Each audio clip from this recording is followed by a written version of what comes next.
Hey y'all, Justin with Kayak Catfish. Well, this is something you don't see from me very often. A sunrise trip in the middle of winter. I tell you though, after we had this dang polar vortex roll through, getting out here at dawn when the temperature's 30-something degrees feels like a daggone heat wave, so we trying it today. We apparently got a bass tournament going on or something, because here come all the bass fishermen. It's gonna be that kind of day. But anyway, I'm gonna drop some baits down and we're gonna fish today just unedited. I'm bringing y'all with me on a real fishing trip, unedited, uncut, just like you were out here with me today. So what we're gonna do, we're gonna put these baits on. I'm gonna get the camera in the chest here. We're gonna get after it. We're gonna do some anchor fishing today, or spot locking I should say, is I guess the more technical term, since I'm not dropping down a physical anchor. Boy, there goes we're gonna have a lot of boats going in and out of this creek today. Filming this here on a Saturday, and we got some decent weather today. It's cold this morning, but it's supposed to warm up here midday in the afternoon, so it's gonna bring all them hardcore fishermen out. Them people that all about that lake life, you know, they claim they year-round fishermen, yet when it's high temperature in the 30s, you don't ever see none of them. But anyway, I digress. We're gonna get these baits down here, see if we can catch us a fish today. What I've done is I've come out this creek here that old bass fisherman was going in. Is a huge creek. It's long, it's deep, it's wide, and when fish work up and in there, they could go anywhere. I have no idea where they're going to go. They could be on brush piles, they could be chasing individual schools of bait, they could make their way up and under docks. I mean, anywhere they could be up in there. I have no idea. But to get in and out of this creek, they're going to follow the old original creek channel. And so what I have done is I have come out here to the old creek mouth, the original creek mouth that was here before they made this reservoir. And I have spot locked this, or anchored us, whatever you want to call it, here at the top of the drop. Right here, you can see on the map card, hopefully the lighting the way it is, the old creek channel runs out here. Here's we are, and then it drops off to the main channel over here behind us. So we're right here, 49 feet. There's some bait fish and stuff around here at the top of the drop. So we're going to catch fish coming in and out of this creek today. They're going to have to swim through our baits because this old original creek channel, it's not very wide. So fish that work up in here, they're going to pick up on our baits instantly.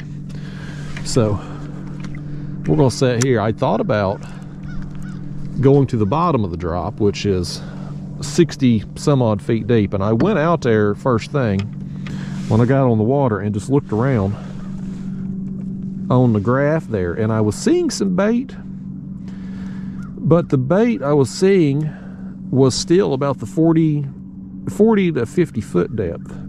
It's like they were relating to the top of the drop but suspended out over the bottom, if that makes sense. So I think right here, the top of the drop, I think it's the place to be to start. Dawn and dusk oftentimes peak feeding windows. I don't fish either one of them very often in the winter because it's so dang cold, and I hate being cold. But my body, I think, has adapted to the frigid temperatures, because I mean, I'm out here, it's 30 something degrees right now, and I'm cold, don't get me wrong, I am cold, but it ain't like shivering about to freeze to death kind of cold like 30 degrees felt to my body a few weeks ago. So we're going with it, y'all. We're going to do a morning trip here. Here's our last bait. That's a chunk. We got 2 heads, 2 chunks, Carolina rigs with stinger flies, 8-ounce sinkers. They are moving a lot of water through the dams right now, but where we are positioned at,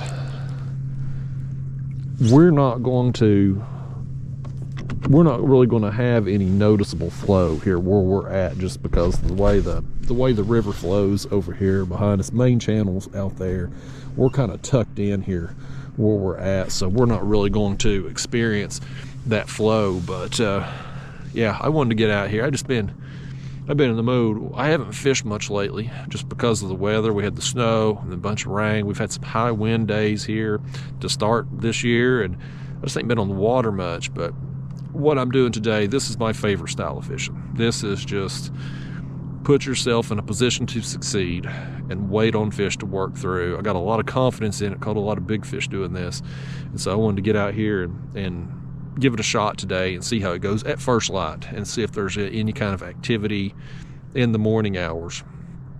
Historically, and again, my experience at dawn on the winter months, very limited, so take it with a grain of salt.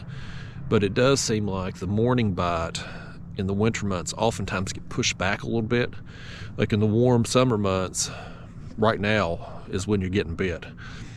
But in the winter times that I have fished and I've gotten bit, it seems like oftentimes 9, 10 o'clock in the mornings when the bite really gets going there. So we got a bass fisherman working over here, y'all. You know, I like having the water to myself so I can talk to you all and not have people eavesdropping on us. We're gonna have some eavesdroppers today. Let me clean my cutting board off, and we're gonna kick back and relax a little bit. I'm gonna dry my hands off, try to warm them back up, and we'll be in good shape. Put that back here. We're gonna go ahead and turn off our light too. That sun's about to peek up over there. I'm gonna go ahead and turn this off. Not that you can see it anyway, because it's so light.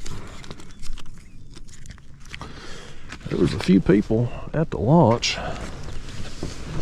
when I put in. I think everybody's taking advantage of this change in the weather. All right, I've showed you all the map here, so let's get rid of that. Let's make our screen bigger. Let's adjust our gain down a little bit. But all of this right here is bait, about the 40 foot and below. Looks like a little bit better marks here. Let's bring in our range here too a little bit to fix our screen, kind of open everything up where we can see better. Okay. But yeah, that's kind of what I've seen. The last video regular viewer saw, I did another unedited video as I got snot dripping from my nose.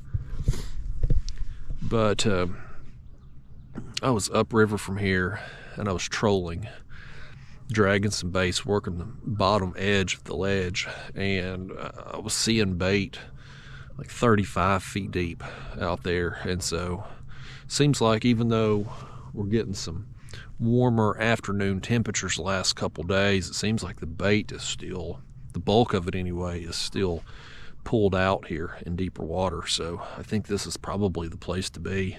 Just not seeing a lot of activity, a lot of life, just looking at the graph when I'm launching the back of these creeks. So we'll try this and see today. But some of them look like pretty decent sized fish there. It may not be all shad, it may be something else, could be crappie or something. But I'm gonna put y'all on the chest and we're gonna try something I ain't done. I've done some unedited catfish videos lately. It seems to be one of them things that some of yous like, some of yous don't. But this is the first time that I have done one of these type of videos where I have been in one spot. I've tried to do the other three that I've done to this point. I have been trolling, dragging baits, just trying to cover water, and usually when you're doing that, you've got at least an opportunity to catch more fish, and at least more frequently, I should say. this style of fishing here I'm doing, we're more likely to have longer periods of time without a bite. I guess is what I'm trying to get at. This is more, my friend Dewey, he's used the analogy when you fish like this, you're not really fishing so much, you're hunting. If you imagine a deer hunter don't go just tromping through the woods looking for deer. He sets up in a stand, and he puts himself in a position where he's got a clearing to get an open shot. So when Bambi comes walking through, he's got a line on it. And that's kind of what we're doing here. We're putting ourselves in a position that fish are going to work through, and when they do, we've got a shot at catching them. But just like the deer hunter, we're dependent on Bambi walking through that clearing, or in this case, catfish coming through this creek here, this creek mouth where our lines are at. So you have these, what I call them, like feeding windows, where fish just kind of, you can sit here a long period of time, just nothing going on, and all of a sudden you'll have a rod go down, another rod go down, and you'll just have fish working through. And that bite, it might last 10 minutes, it might last 30 minutes. On a great day, it might last an hour, as you have fish just kind of working through, or they're staging up where you're at. But outside of those windows, you can oftentimes have long periods of time with just nothing going on, when there's no fish there. And so I've been hesitant, as the loon talks to us over there. I'd rather the loon talk to us than these bass fishermen. But I was trying to say, you can have these days where you're on the water and you're set up, and you've got 2, 3, 4 hours go by absolutely just dead. I mean, you think it's just an awful day, and then boom, turns on, and you catch all these fish and get some big fish. And when I do that, I've talked about this in some of these other unedited videos. It's like people get I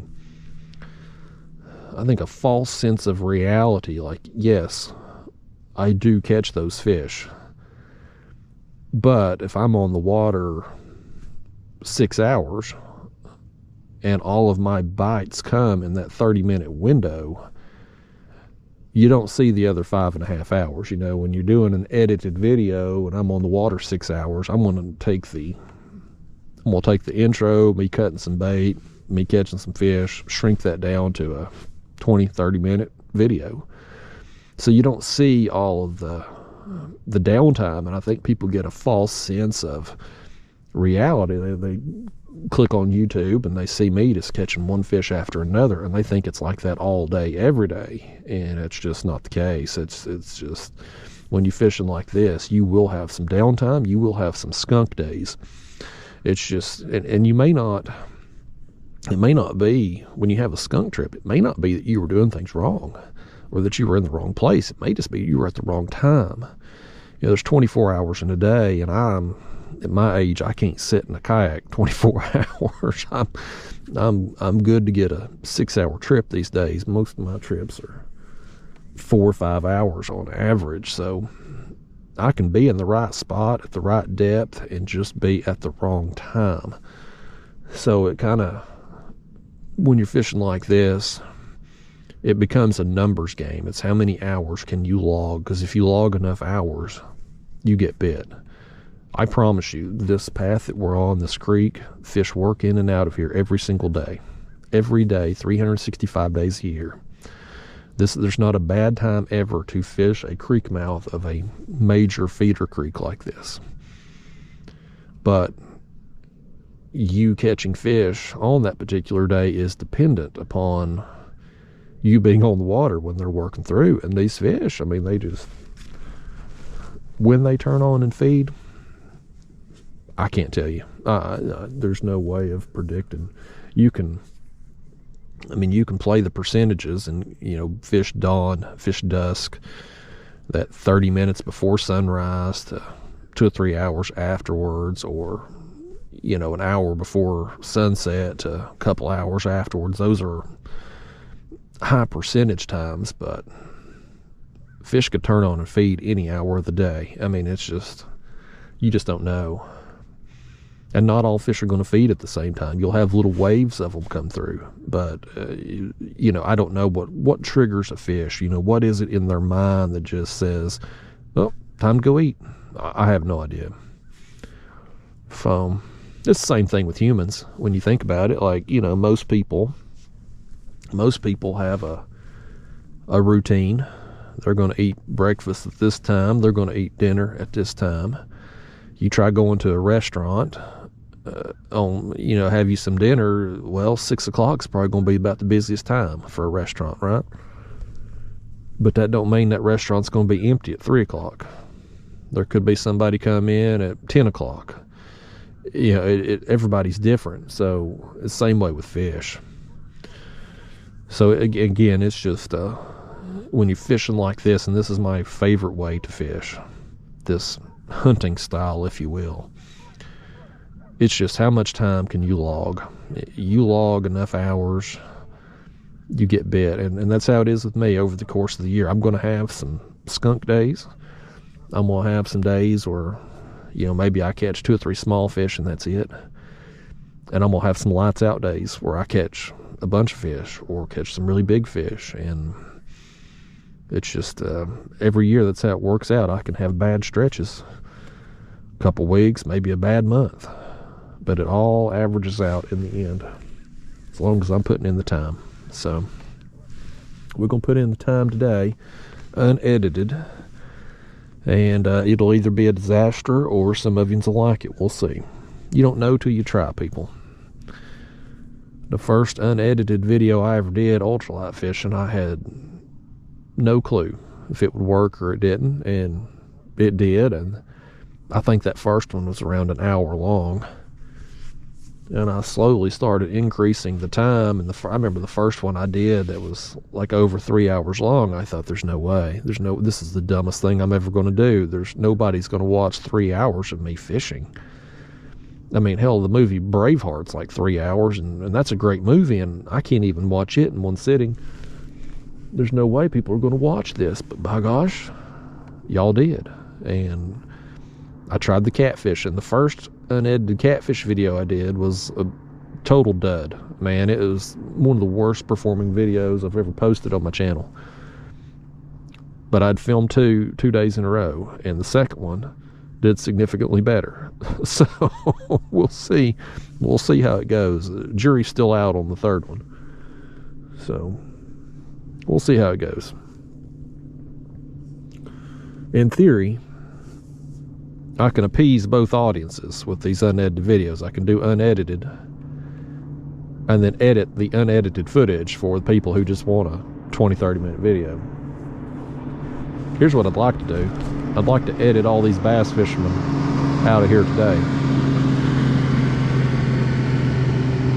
I guarantee you there's a tournament going on. And there was 3 other kayaks putting in here at this launch this morning too, which leads me to believe they probably had a tournament today as well.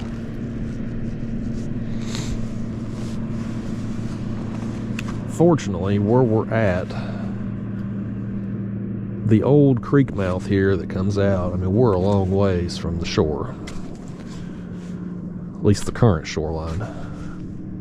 Most of these bass fishermen, all they know how to do is beat the bank, so they shouldn't be up on us.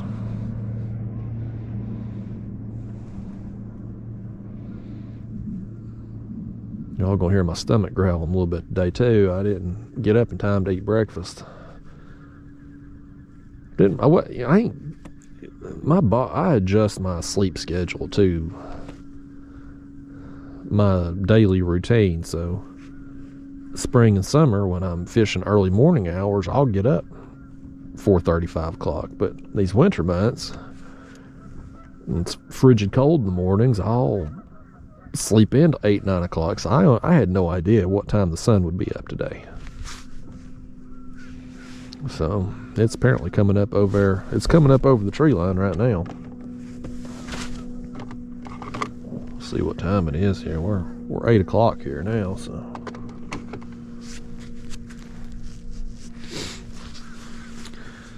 Yeah, I'm gonna fish. I'll probably fish till about 11 today. When I have fished recently, I've been getting on the water about noonish, and those first couple hours, it don't seem like I've gotten much action there. So I don't think that's been a good time lately. I never really like those midday hours. But we'll fish till about 11ish today. See what we get. I got plenty enough bait for this trip and probably the next two. I went out yesterday evening right before sunset and loaded up on bait. Water temp's still 42.7 according to that, so it's cold. And normally the water's that cold, I like shad.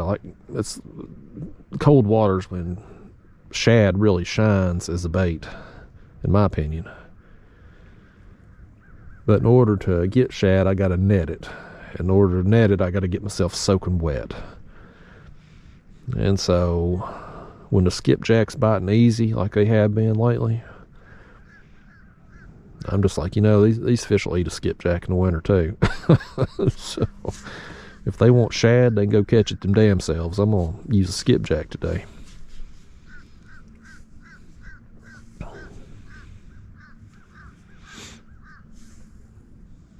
That sun, it's gonna be a sunny day, so it's gonna warm things up quick. I think I talked about that in the other video the other day. Was you get a cold day, if it's cloudy, it just feels miserable cold. But you get a miserable cold day when it's sunny, the sun on your skin at least feels a little warmer. So, and my body, I think, is adapted. After that polar vortex, we had them single digit temperatures. 30-something degrees out here this morning. Feels tolerable. But buddy, 2 months ago, 30-something degrees, I'd have been shivering out here. Felt like I'd be about to die or something.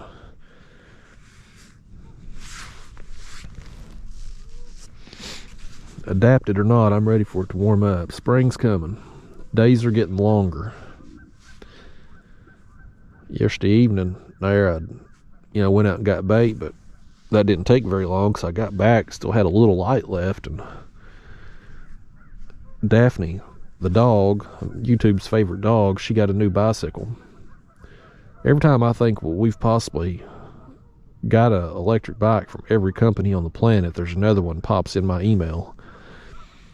So they had sent another bike, and I got it put together there before dark. So I think there's still some light out now till right around 6:30. So days are getting longer. Well, we'll go through the time change, I guess. I guess it's March. I think it's March. So that'll give us some extra light in the evenings.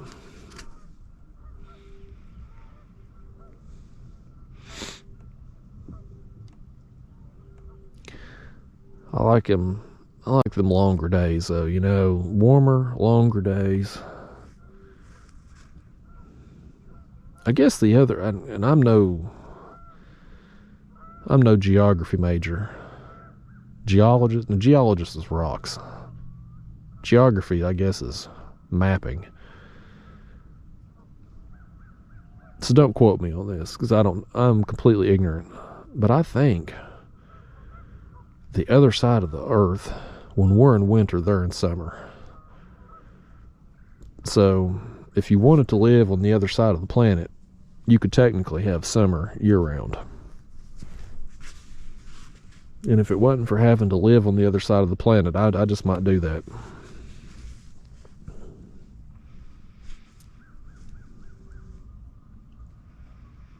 Tell you what I'd like to do, though, is I'd like to catch fish. I didn't bring y'all out here to get us skunked. And I promise you, if you're seeing this, we didn't get skunked. I ain't subjecting nobody to a 3+ hour video where we didn't catch no fish. I ain't gonna do that to you ever. So spoiler alert, we caught some today, if you're seeing this.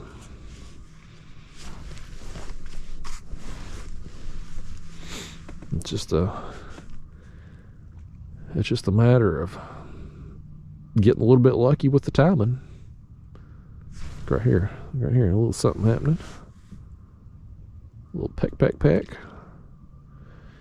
We got our head baits on them front two rods, so gonna need a little bit bigger fish on those unless the fly gets eat.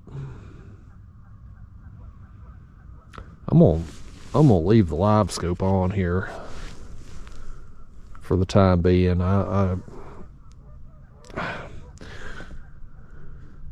Everybody's got an opinion on this, and it's all opinion. Nobody knows for fact one way or the other, but my thought on live scope while we're doing what we're doing here is that it's useless. It's a nice novelty thing, seeing fish come up and whatnot, but when we're just suspending baits right now, we've got everything lowered down. Is that helping us catch fish? And the answer is no. We're not doing anything with that. So should it even be on? And my opinion, again, this is opinion, take it with a grain of salt, people. My opinion is you get more fish when your sonar is turned off. I have to believe those fish sense it. I think that they can feel that beam, and they know something's up. Now, active day clearly don't matter. I've caught a bunch of fish with sonar on, but I have to believe over the course of the year, you're going to have some days where fish are maybe a little bit more spooky. They're just a little bit more hesitant. And something like your sonar pinging could be a determining factor in whether or not they eat. So I'm mostly I want to have that dang thing off, but we're going to leave it on today just for novelty out here. Just might give us something extra to talk about while we wait on the fish to bite. And it is a neat novelty thing to see fish. I was really enamored with it when I first got it, but now that I've had it for a while, I'm not as into it as I was. If I could go back and of all the purchases I've made for accessories on a kayak, if I could go back in time and have a do-over, I wouldn't have got it, knowing what I know now. It's great for bait. It's great for crappie, especially. For catfish, yeah. I'm doing what I do with or without it. The times where it's helped with catfish is when I'm using jigs to drop down and get them to eat, and that's fun. That's a lot of fun. But that bite for me is so inconsistent that it's just, I can't pattern a bite like that. Like, I couldn't just go out. You couldn't just give me a jig rod today and that live scope and say, Justin, go catch some catfish. I couldn't. I might catch a few if I spent all day doing it, but there's a good chance I won't too. So I just don't think it's, at least with the current technology, I don't think it's super beneficial for catfishing. When the day comes that we can move along here, and right now the bottom, I don't know if you could put the camera closer here, I don't know if you can see or not, but the bottom you can see pretty good right now. Like right there, there's just a smidge of space between the bottom and that fish, and we can see it. Right here's another one right there on the bottom, and we can see that because we're sitting still. But when you're moving, when you're trolling, that bottom is moving on the screen, and so when you get fish like that that's just really tight to bottom, you can't see them. So it makes it tough if you wanted to troll and you wanted to try to work down a ledge and look for fish that's hugging the bottom. You just can't really get a good look at them unless there's some separation, like some more separation. And so I think at some point in time, the technology will get to a point where you can move faster and get a better image of the bottom there and better discern fish from the bottom. But the current technology we have just isn't there, so I'm pretty much forced to, if I'm going to work a ledge looking for fish, well, I pretty much have to go slow. And if I'm going to go slow, I might as well have baits out and just fish like normal anyway, right? So it's not really a benefit. Oh. I think that one right there took him a nip. Or maybe he got that right. He got one of these front rods there. He's after him. Look right here. We're about to get our first one, I think. Oh, he dropped it. We got two of them going down. Look at this. We got two of them. It's that fish right there. We got two of them on. We're doubled. We're doubled up, y'all. We'll get the one in the hand here first, and hopefully that other one stays on. We'll get this one up here to the surface, get a look at him, and we'll pick up on the other one if he's still there. All right, folks, right here, the sun's peeking up over them trees. We're getting bit. No skunk today. I told you we'd have some fish in this video, y'all. If you sitting through this mess, we got some fish. Oh, that one ate the fly. Yeah, he ate the fly right there. Okay. Let's see if this is still on. Oh. This one here come free. Let's just check our bait, make sure it's still on. Yeah, it looks good. Let's reset it. We'll land our blue over here that ate the fly. Bait fall on the screen. I'm gonna drop it down, let it hit bottom. I'm gonna raise that sinker and rig up there so it's 2 or 3 feet off bottom. Come here, blue cat, let's get fish number one. Ate the fly, buddy. All these people that call me a liar saying I ain't catching fish on no fly, y'all just saw it unedited. I didn't pay this fish to bite that fly, and he's got it right there in the mouth. Get yourself over here, fish. Take a look at you in the light there. He's just a small thing, but you know what? It's a bite, man. I'll take it. Hey, fish number one, y'all. That's fist pump worthy, man. No skunk. No skunk today. Our bait should still be in good, perfect condition. It is. Been down there a few minutes. Back down it goes.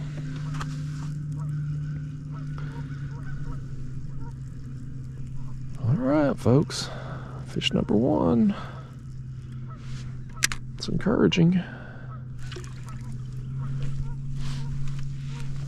We got a lot of bait out here. A lot of bait right there, about the 40-foot mark.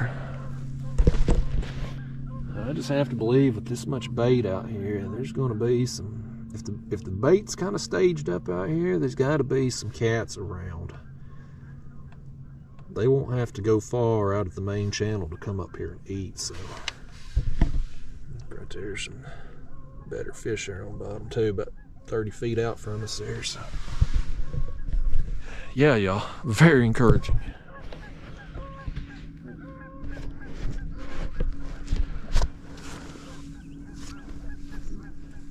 It's nice too, you know, when you're doing these unedited videos like this, or a live stream, whatever you're doing, you need to get bit. I feel like you need to get bit fairly regularly to keep people engaged, and that's been my big fear with this style of fishing. Again, this is my favorite way to I can sit out here and not catch fish, and I'm fine with it because I got, you know, I've got confidence in it. I know the bites are coming, and when they do come, it's going to be worthwhile. It's going to be worth the wait. But from an entertainment perspective, from somebody watching, I feel like you need fish fairly regularly, fairly consistent basis, and I just can't guarantee that with this style of fishing. So makes me feel good to get one in a reasonable time here on the video.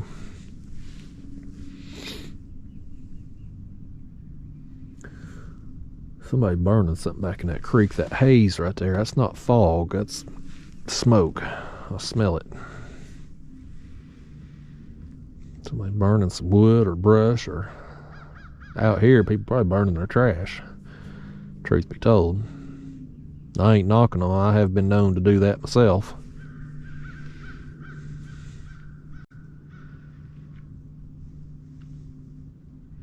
Speaking of trash, I'll tell y'all a story while we wait on a fish to bite. So I've had a beef going on with a company called Teespring, and they used to do my merchandise. I had them doing t-shirts and hoodies and stuff like that because YouTube was pushing it on us to use them. They were partnered with YouTube, and so if you use their company for your merchandise, YouTube would allow you to have I think they called it a shelf, like a merch shelf under your video. So for instance, if you were playing this video on your phone, under the video would be a listing of like t-shirts and hoodies and stuff, and just give your merchandise more exposure, yada yada yada. And so I used this company out of convenience and just trying to be a good little boy and comply with what they want me to do. And it started out well. When I first put the stuff on there, I think it was 2018, 19, something like that. It started well. The quality of stuff was good. People were getting their orders in reasonable time. Life was good.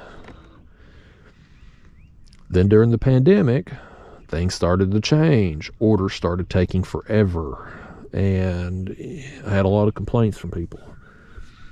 And so I was annoyed with it, but I kind of give them a pass. I'm like, it is a pandemic. A lot of people's having trouble getting supplies. So maybe they're just low. They're probably just low on staff, and they're probably low on materials. So give it a pass. But we're at a point in time now where the supply chains open back up. Materials is readily available. Staffing is an issue everywhere, but if you pay your people appropriately and you take care of your employees, you can get staff. Companies that are worth a damn don't have a problem retaining people. It's companies that try to take advantage of their people and pay them pennies on the dollars that they're worth. They're the companies that's your KFC and your McDonald's out here that's always got now hiring signs up everywhere, right? So my problem is with Teesprings, if it's a staffing problem, why they can't get anything done, treat their people better. So anyway, I had been last year, the last couple years, having people periodically complain to me. They wanted to buy a shirt or hoodie, and they placed an order, and it was either taking forever, or they couldn't get a hold of anybody at Teespring, or pick a problem, right?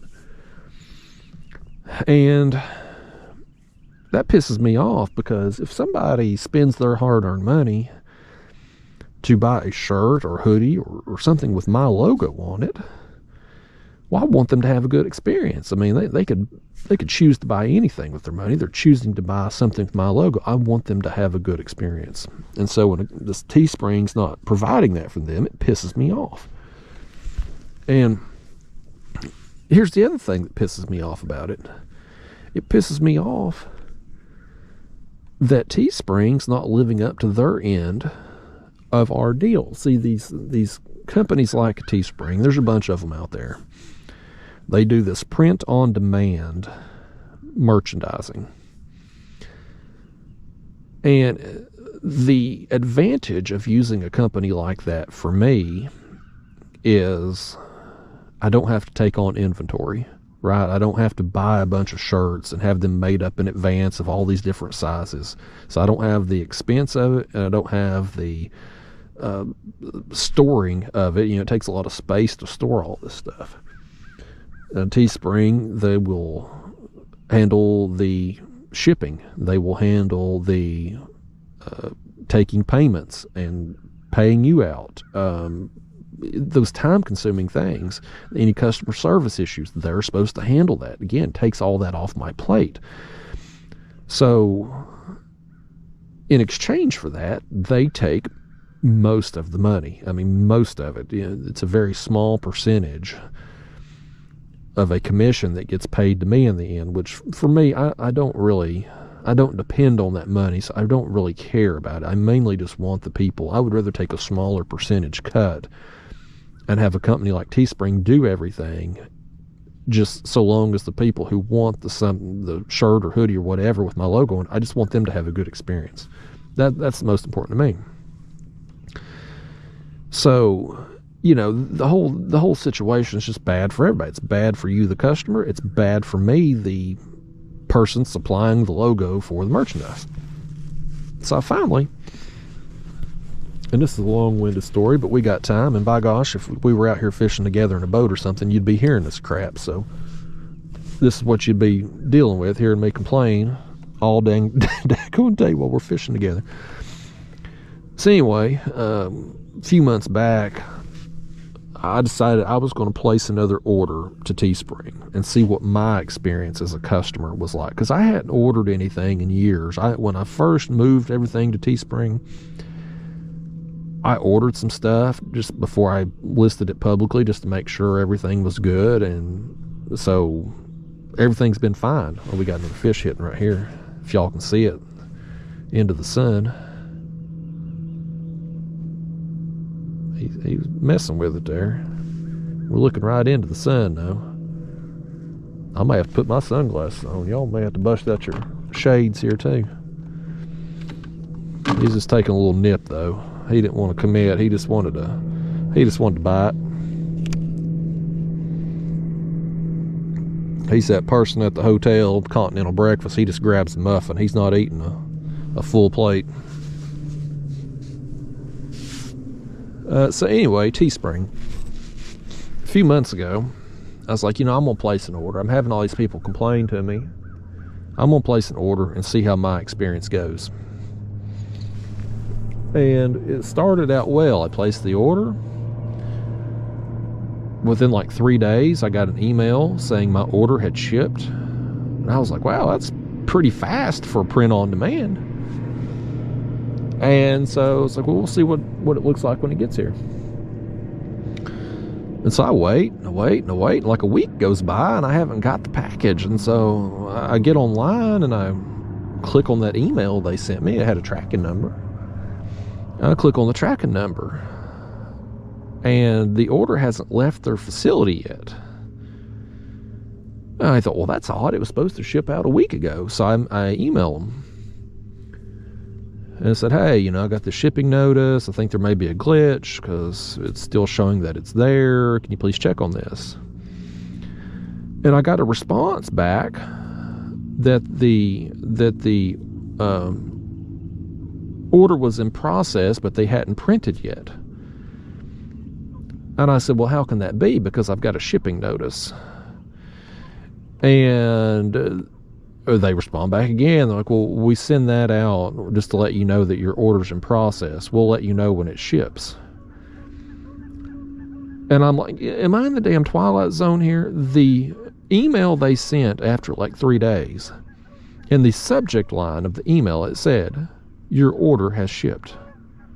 Now, what would you think when you get an email in the subject line says your order has shipped? Wouldn't you assume that your order has shipped? Because that's what it says. You got a tracking number.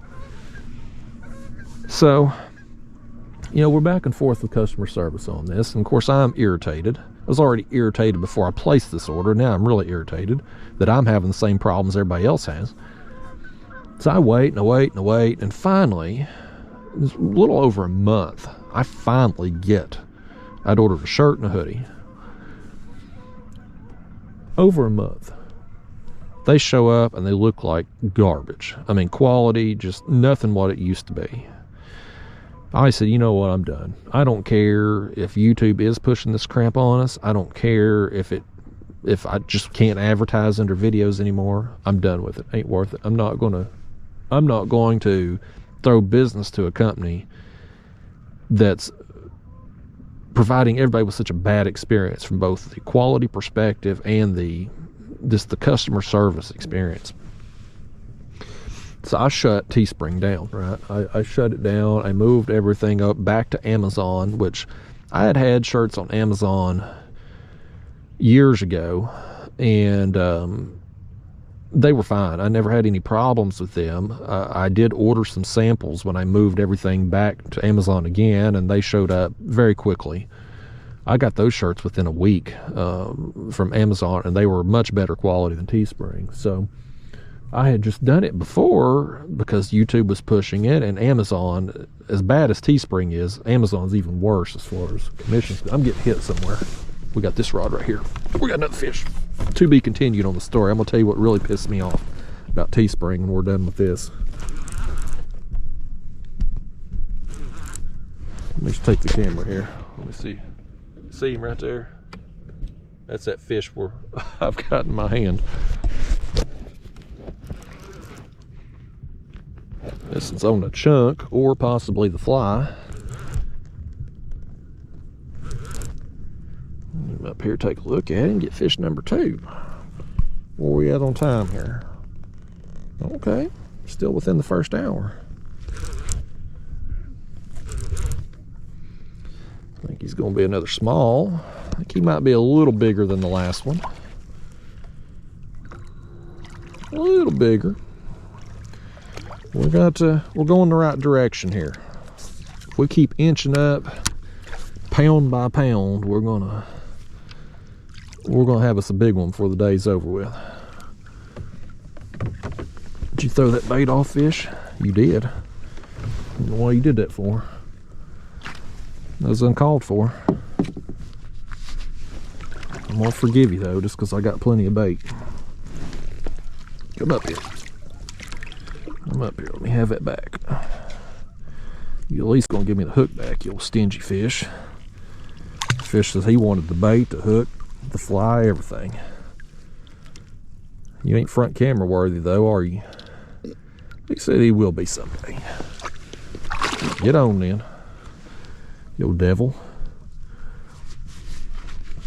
I'm gonna put another bait on there, and then I'm gonna tell you about the real devil of the Teespring. This story gets, well, I ain't gonna say it gets better. Y'all gonna be sick of hearing about Teespring in a minute, but as Paul Harvey would say, no, Paul Harvey, what did Paul Harvey say? That's the rest of the story? Or there's more to the story? Paul Harvey said a lot of things. I don't know what I'm trying to say right now, but there's more to the story is what I'm getting at. We're gonna get a bait on here first though.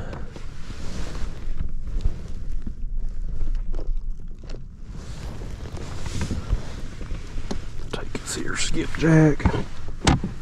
We'll cut us a sliver off here. We'll trim them fins up too.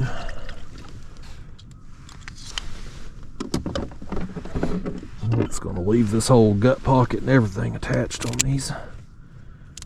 The fish that I got there on that last unedited video mostly come on the bigger baits. I had another trip in between that video that didn't make it to video. I went out a few hours, caught 2 fish. One of them was decent size, but only 2 fish, so I was like, I just won't post that one. Ironically, the best fish I got on the last unedited video, I was moving slow, like 0.3 when I was trolling. And that next trip, I trolled as well, and the fish I caught was while I was snagged. I had snagged my line, or brush or something, and I couldn't get it free. And so I put the rod back in the rod holder, and I was going to reel in my other one so I could go back and get the one that was snagged, and all of a sudden I glance over my other rods.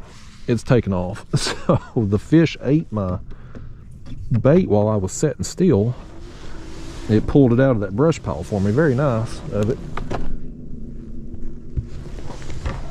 But that was all I got. Not worth posting a video for just those 2 fish.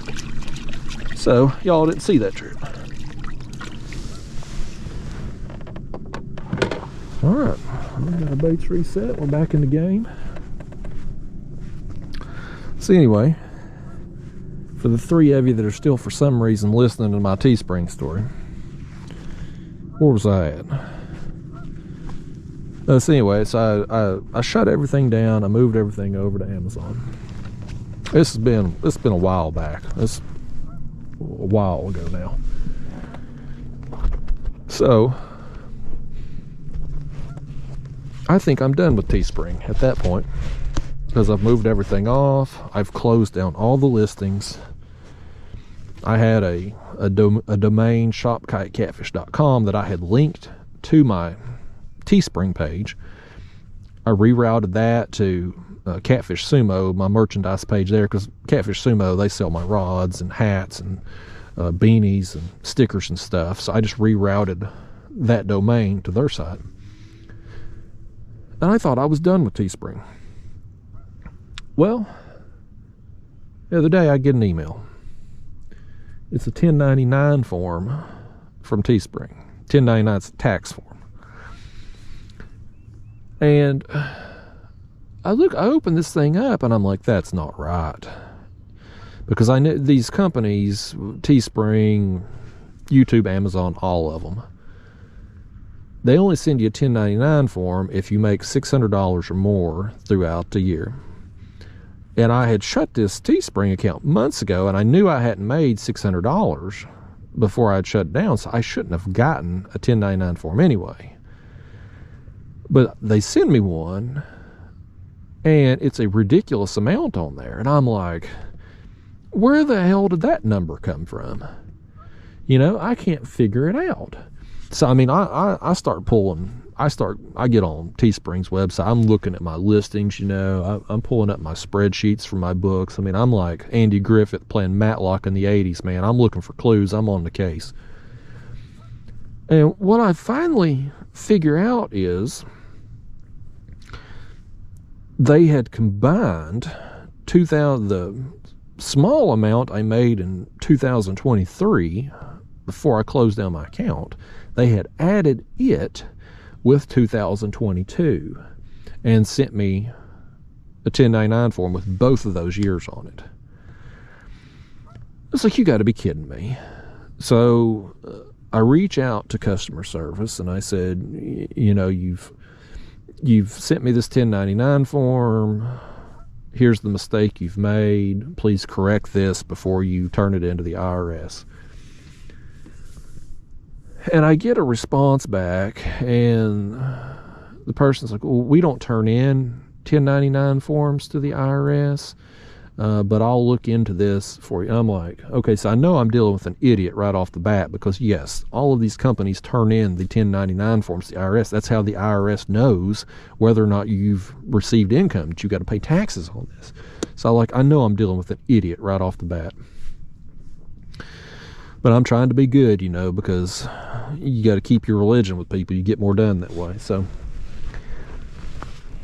I finally, this nitwit figures out what's happened.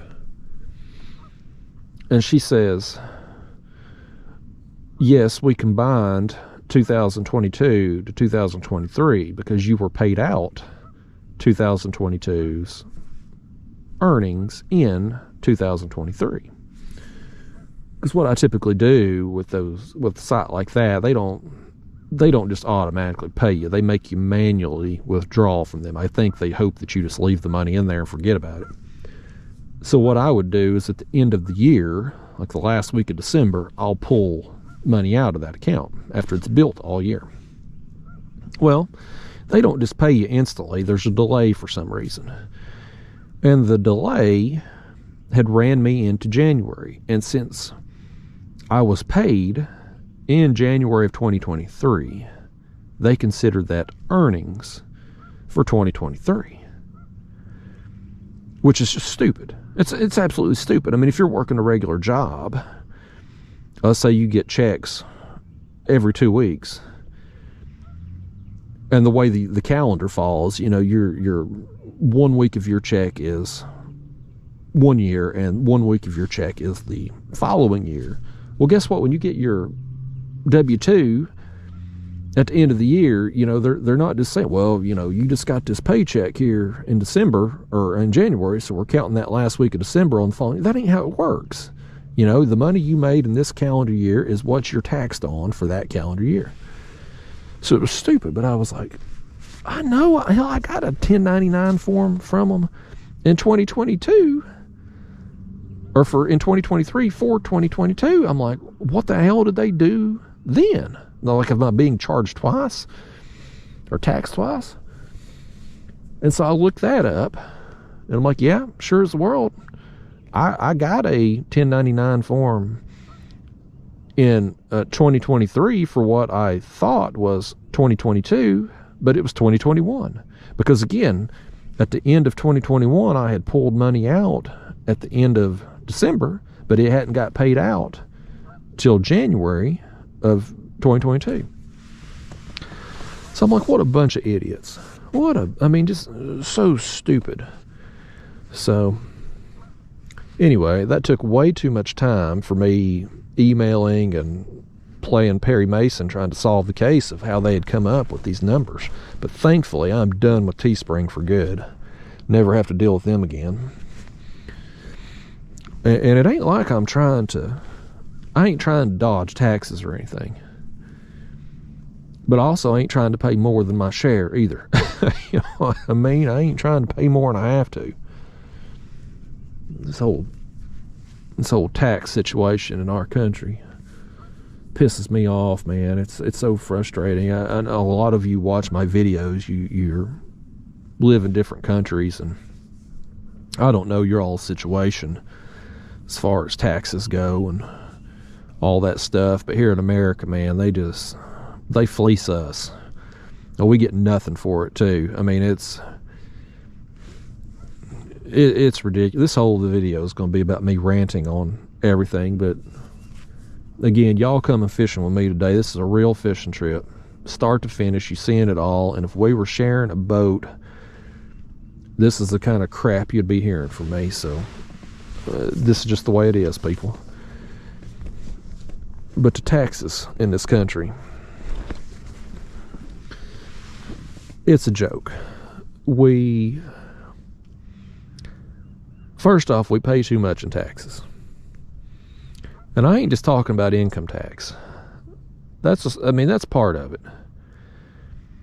And this is going to be depressing when I lay this out here for you.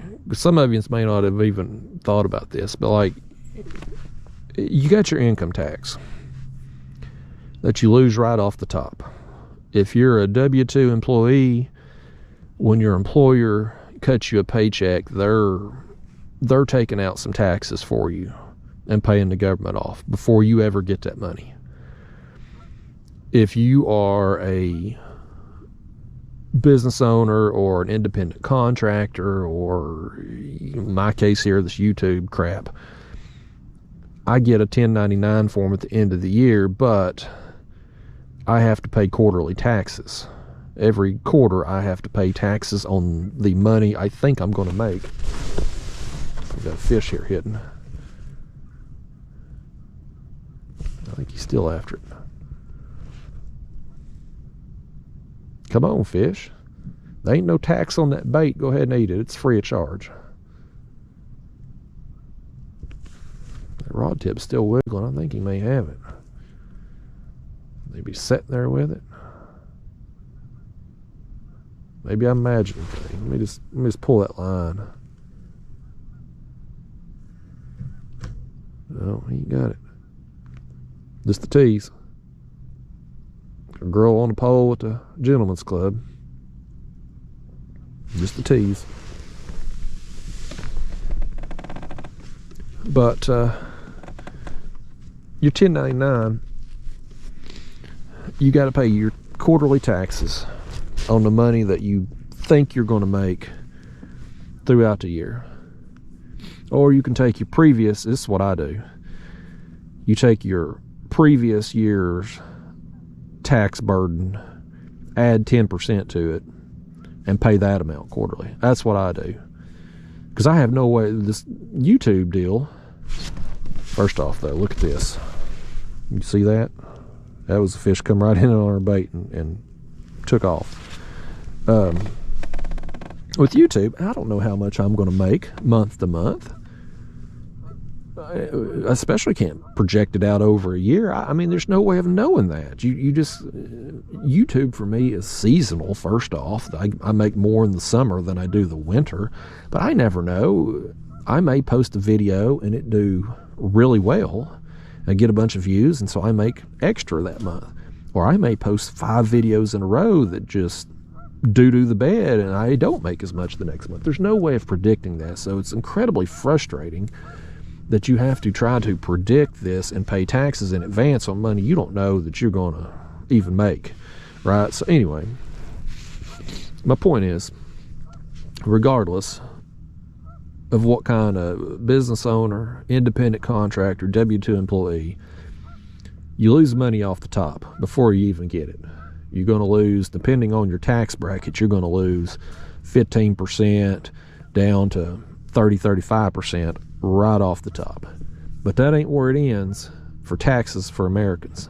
It gets worse, because now you take that percentage of money that you've earned, what's left for the government took their cut off the top, and you take that money and you got to spend it. What are you going to spend it on? You going to buy groceries? Guess what? You're paying tax on it. You gonna buy some clothes? You gonna go out and take your girlfriend out to the movies? You're paying tax. Here in Tennessee, sales tax 9%, 9.25% some places. So there's another 9% gone on any money you spend, goods or services. You got to get around, right? You're gonna put some gas in a car. Guess what? You're paying tax on it. Every gas pump in Tennessee's got a little breakdown. You pay so much in state tax, so much in federal tax. They just, every gallon of gas got all this tax added to it. So you lose money on that. Every time you fill up, you're paying extra tax. This one here, though, this is what gets me. This just, I don't know how this came to be. Like, how did this ever pass that people were okay with this? But it's how it is. If you buy property, you will pay taxes on it the rest of your life. Every year you will pay a property tax. Even after your house, your land is completely paid off, you never truly own it. Yeah, you've got a piece of paper at the courthouse saying you own the deed to this land. Skip your taxes for a couple years and watch how fast they take it from you. You never really own it. You just pay taxes on it every stinking year. So when you look at all the taxes you pay in this country, from income tax, sales tax, gas tax, property tax, some states have like a car tax where you got to pay that every year.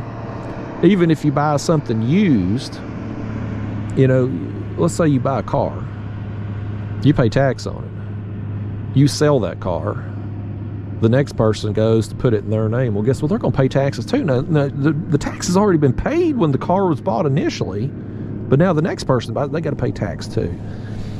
It's endless tax after tax after tax. So when it's all said and done, for every dollar you make in America,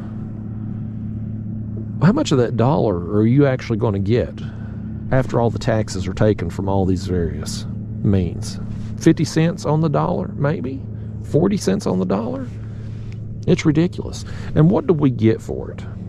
You know, it's depressing enough on its own to realize just how much money we lose to taxation. But then you think about what we get for it. And yes, that money, I'm all for taxes, right? Like, we all need to pay our share for basic services. We need roads, we need schools, we need health care, but that's a whole nother separate issue, wormhole I won't go down.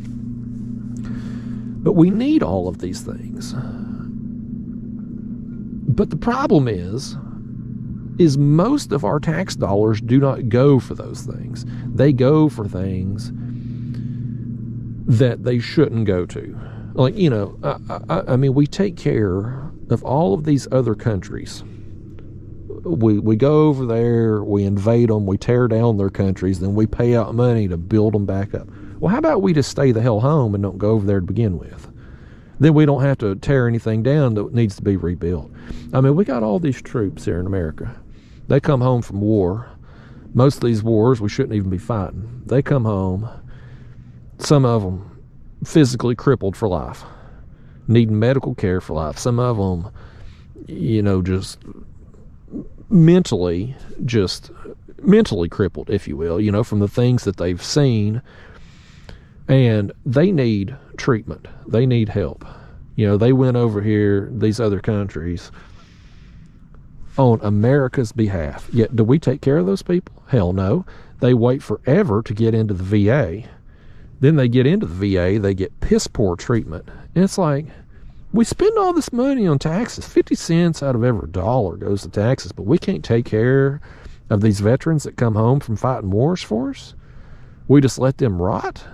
Ridiculous. You know, it's just ridiculous. Same thing with, you take places like coastal states, Louisiana, for instance. You know, every 2 or 3 years, it seems like they're getting hit with a big hurricane and people lose houses. You know, they lose their house, they lose their belongings. You'll see it on the news. FEMA will go down there, set up some trailers. They'll give them a small check for a month or two, and then give them some bottles of water.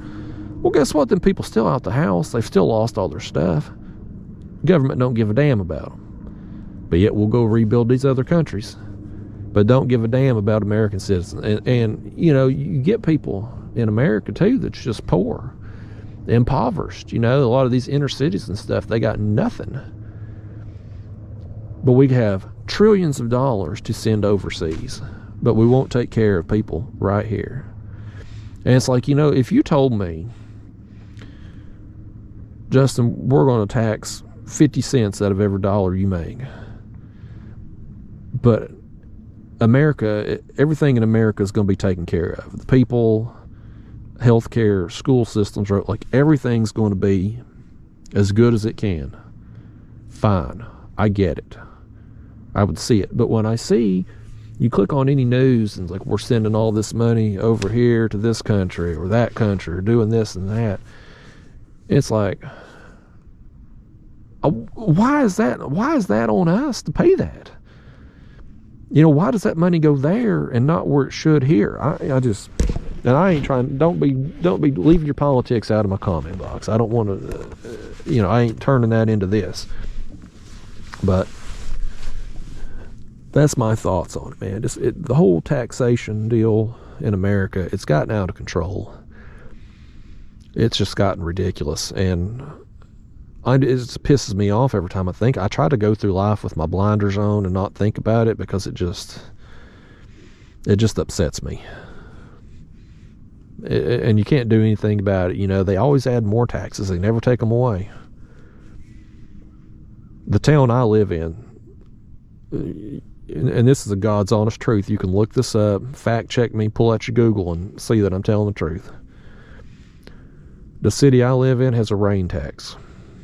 They tax us because it rains. You can't make this stuff up. It's a rain tax. People, businesses in the city pay a rain tax.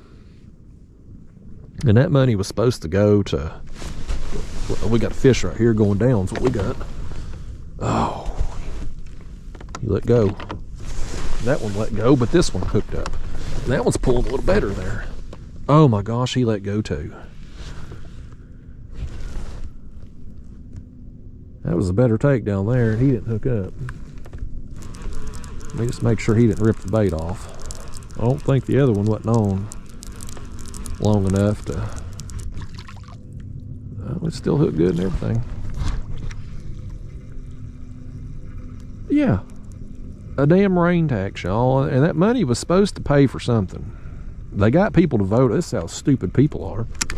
People voted that tax in, and it was supposed to pay for something. I guarantee you whatever it was going to pay for is done long paid for, but that tax will be there forever. And where does that money go now? Your guess is as good as mine. I tell you where it don't go. It don't go to salt or brine or road scrapers, because you get my road there during the polar vortex that come through. I was trapped at home for a week, couldn't get out my road because my road completely untreated. You telling me some of that rain tax money? I mean, snow and sleet is technically precipitation like rain. Couldn't that money have gone to treat the roads? Nope. And now our prestigious mayor, he's called for a special election. I think that was an extra fee to the taxpayers. So the next time we vote, we got to go vote on whether or not we want an increase in the local sales tax. Now keep in mind, we already pay 9%. 9% sales tax. He wants to increase it. Pay for some schools. And it's like, I won't be surprised if people approve the tax increase, because people are stupid. Like, you should never, ever, ever, ever agree to a tax increase, because the money won't go for what they say it's going to, and that tax will never go away. Even after whatever they're raising the taxes for is allegedly going to pay for, we will continue to be taxed for life. Anyway, that's my rant on taxes. It's tax season. Every year, January, I start getting them tax forms, and I'm forced to remove my blinders and think about it. Brings out the worst in me. I hate it for y'all too, because when you come fishing with me like this is the kind of crap you got to listen to.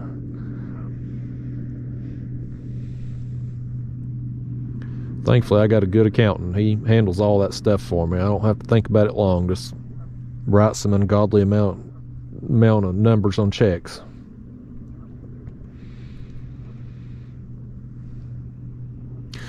That accountant, though, I'm friends with him. He's a fisherman in our local bass club. He does most of the people I know there that fish, and he does the local tournament trail. It's a non-profit, and he does their taxes too. He's been very, very helpful to me. It's one of the pieces of advice I got. I don't know if I've told this story or not. Hell, I may have told it on the last video. This may be a rerun for y'all. I tell these stories and I can't remember if I told them to individual people, or if I told them on video, if I told them on live streams. I talk so damn much, I can't remember what I've said to who, and so you may get some reruns. I'm like somebody with Alzheimer's, I'm just repeating the same stories over and over again. But anyway, I had talked to another YouTuber, 22 Plinkster, a few years ago, and he offered me some great advice. He's a very large channel on YouTube, Trick Shot channel. And, his channel is much bigger than mine will ever get to. And so he had already just learned the hard way, the lessons of life, as a YouTuber,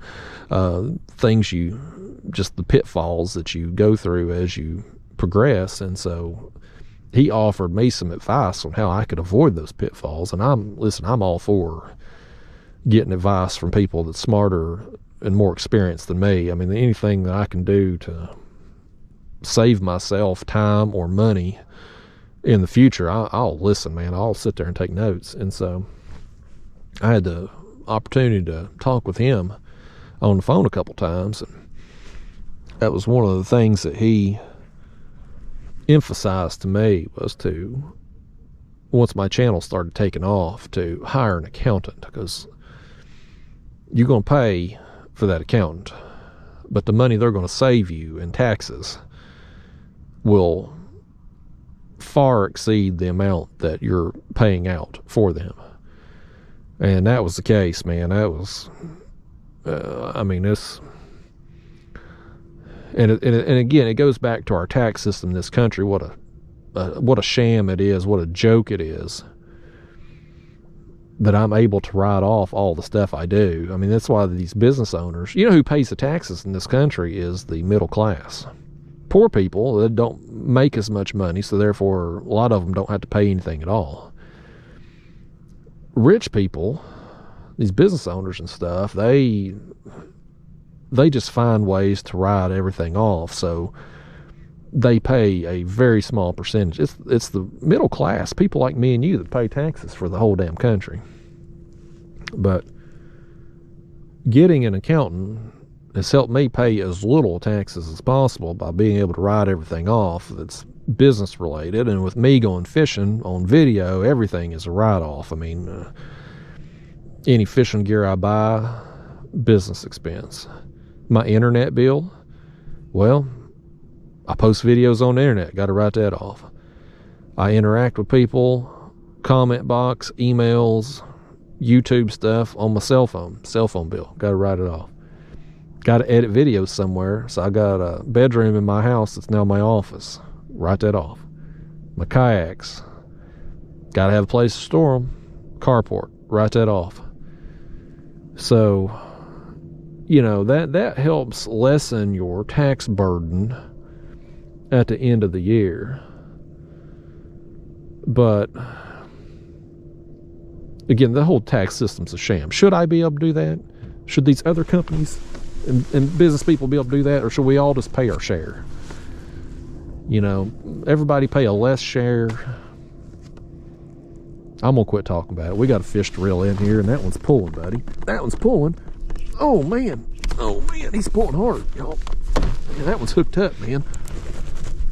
That one's hooked up, buddy. I think that's a little better fish. I'm gonna quit talking about taxes, though. I'm gonna have everybody in my comment box talking politics, and my moderator's gonna be blocking everybody because we don't allow politic talk on this channel, even though I've kind of crossed that line accidentally with my Teespring story that led into my stance on our taxes.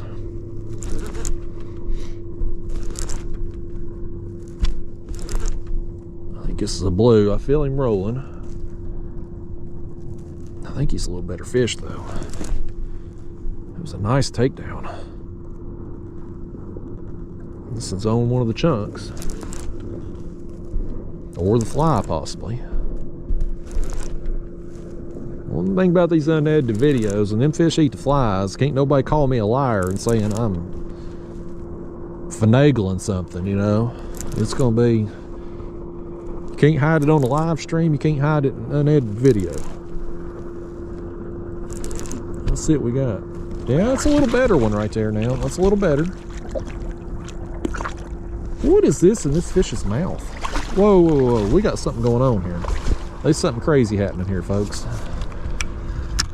There's something, this fish has got something in its mouth. What is that? What is, come here, fish. What do you got in your mouth? The other side. Oh, he's got a crappie jig. Look at that. Look at this. Come here, fish. This fish. This is the big one that got away for some crappie fishermen, folks. Come on up here now. Fish, I'm about to make your day. This is the best thing you could have done for yourself, is to bite my hook, because I'm going to get a crappie jig out your mouth. Look at this. There it is. I think that's a Mr. Twister. And it's probably like a 1/16 ounce jig head, maybe 6 or 8 pound line right there. You're the big one that got away for some crappie fishermen. Blue cat. Let me put my front camera mount up for you. Bear with me a second, y'all. We'll hold one up here. Got us a fun sizer here. Y'all hop up here in the front seat a minute. Nice. I think that camera's crooked, but I don't think y'all care. Y'all pretty agreeable people. Nice. Old fun sizer with a crappie jig. Yeah. I guarantee you this was the big one that got away from some crappie fish. Somebody, they hooked a 50-pounder, they said. That's the story they're telling at the dinner table, I guarantee it. All right. Get on out here, fish. There you go. All right, another fish, y'all, another bite. He knocked the bait off or ate it one. We'll put another sliver of that skipjack on. Let me get y'all here and put you back in the chest. I'll show you the screen here again, though. I mean, you can see there's still a bunch of fish, a bunch of bait down there. And I think these cats, there's somebody shooting at us up there. I think these cats are just going to periodically work in here. And our cut bait's a lot easier for them to catch than whatever's swimming around right there. Let's grab our cutting board there.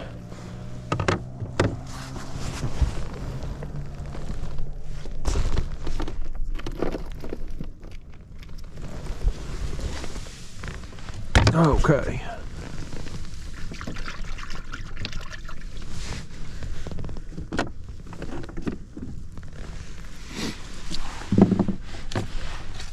Let's cut us this thing up here. We'll trim them fins off. We'll be back with all 4 rods then again.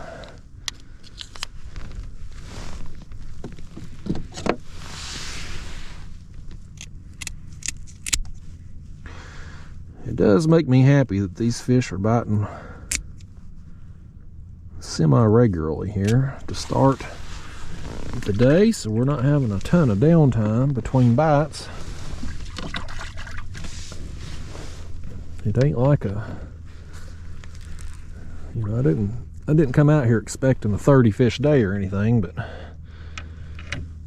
I was fearful about having significant downtime between bites.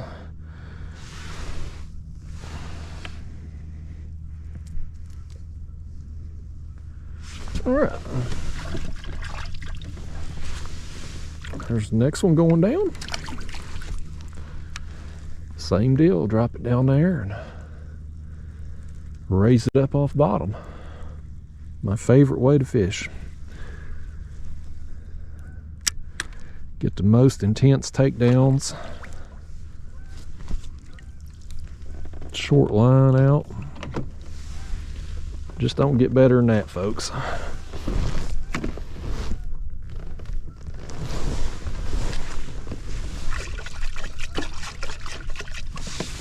Okay.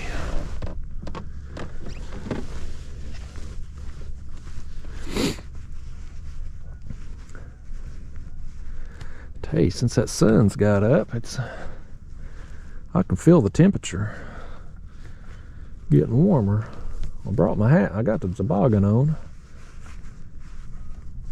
I may switch over to a hat here in a little while. It keeps warming up. May have to lose this jacket at some point too. That'd be nice. Let me sell you some toboggans right quick. Look at that. That beautiful. That's a thing of beauty right there. Available at catfishsumo.com.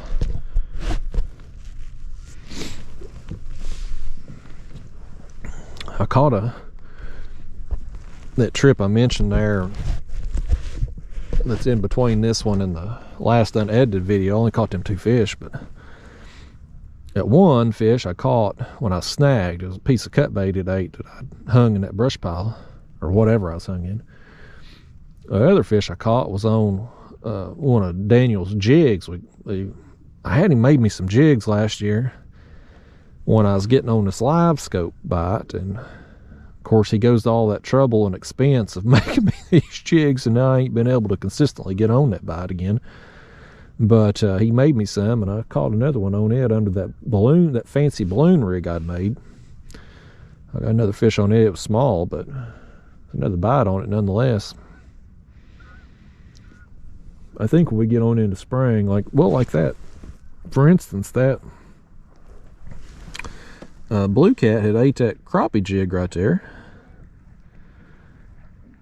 The jigs there that Daniel is making for me, it's kind of the same. I mean, they're bigger, obviously, but kind of the same concept. So I've got high hopes for it. I think in the spring we're gonna catch some on it. I'm gonna keep working with it while I'm trolling, dragging baits. Just have one up in the water column under balloon, pulling some jigs and some flies along, and get all them fins I've cut out here. Try to clean house a little bit in between fish.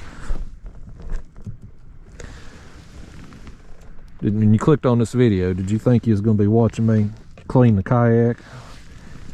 Y'all watch anything, you know it. I'm thankful for it too. I appreciate every one of you's watching, spending time out of your day with me, whether you're working or driving a truck or sitting at home with your feet up on the couch. I appreciate you coming along on this fishing trip with me.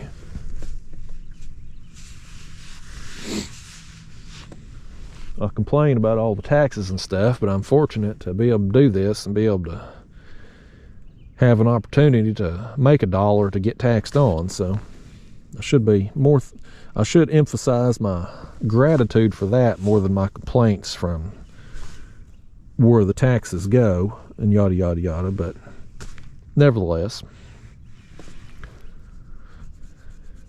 I'm gonna quit talking about it though, because my whole comment box is going to be littered with political crap that I don't want to hear.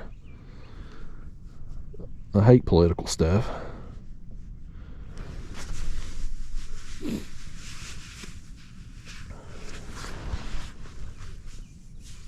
Hey, some people spend their whole lives watching that crap on the TV. I don't know what I'm going to watch on TV when football is practically over, just waiting on the Super Bowl now. But like, September through now, football is pretty much all I watch. I mean, I'm either watching the games or I'm watching the sports shows talking about the games. So the rest of the year, it's like, what am I going to watch? There's nothing on.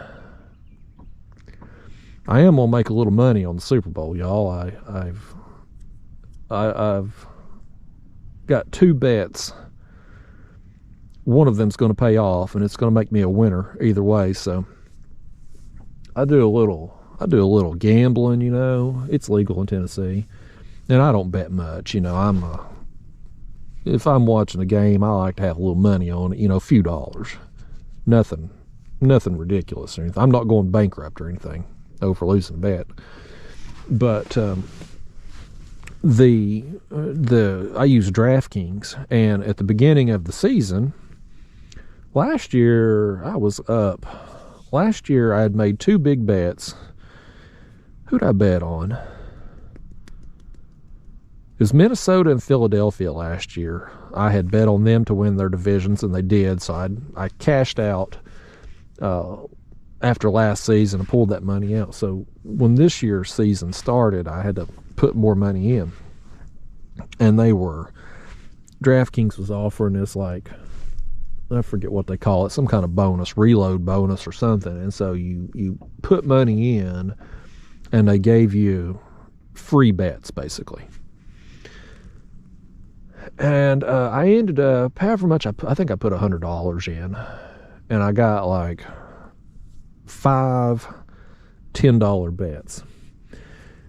And you had to use the bets the first week of the season. So I bet on one regular game, and then the other 4 $10 bets I bet on futures, which was picking a Super Bowl winner. And so I had picked in the NFC San Francisco and Dallas, and the AFC I picked Kansas City and Cincinnati. And so since we got a San Francisco, Kansas City Super Bowl about to happen, it don't matter which one of them wins, one of those future bets is going to pay off for me. So I'm walking away a winner this season, no matter what. My account, I put 100 in, and my account right now is, I think I'm at like around $70, I think. So I've lost a little bit this year. I've stunk it up. My gambling ability is subpar. As bad a fisherman as I am, I'm an even worse sports gambler. This is why I shouldn't do big money. But when hopefully San Francisco wins, because the odds were better on them, I'm going to be pulling for Brock Purdy. When he wins, I'm going to walk away a profit on the season regardless. I'm going to be profitable this season no matter which team wins, but more profitable if Brock Purdy wins. I think, I'm pretty sure if San Francisco wins, I win $100, and I think if Kansas City wins, I think I get $60 or $70. So I'm gonna be profitable no matter what, y'all. So I'm gonna do the same thing. I'm gonna pull my money out, and then next year, hopefully they'll have some more of them reload bonuses, and I'll try to pick a winner again. Oh, another fish. Another fish. Oh, he let it go too.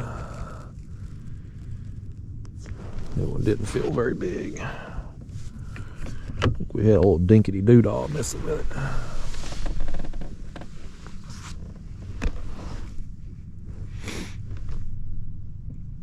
Y'all tell them small fish, leave our baits alone.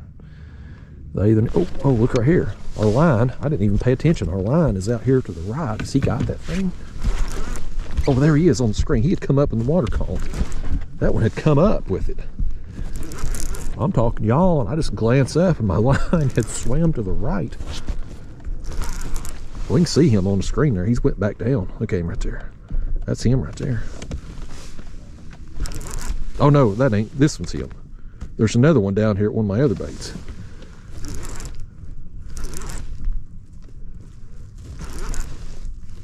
Hopefully that other one will hook up down there. Hopefully he ain't paying. Oh, that's another one on the fly. Look at it there. He's ate that fly. So ain't this something here, folks? We've now caught, this is interesting.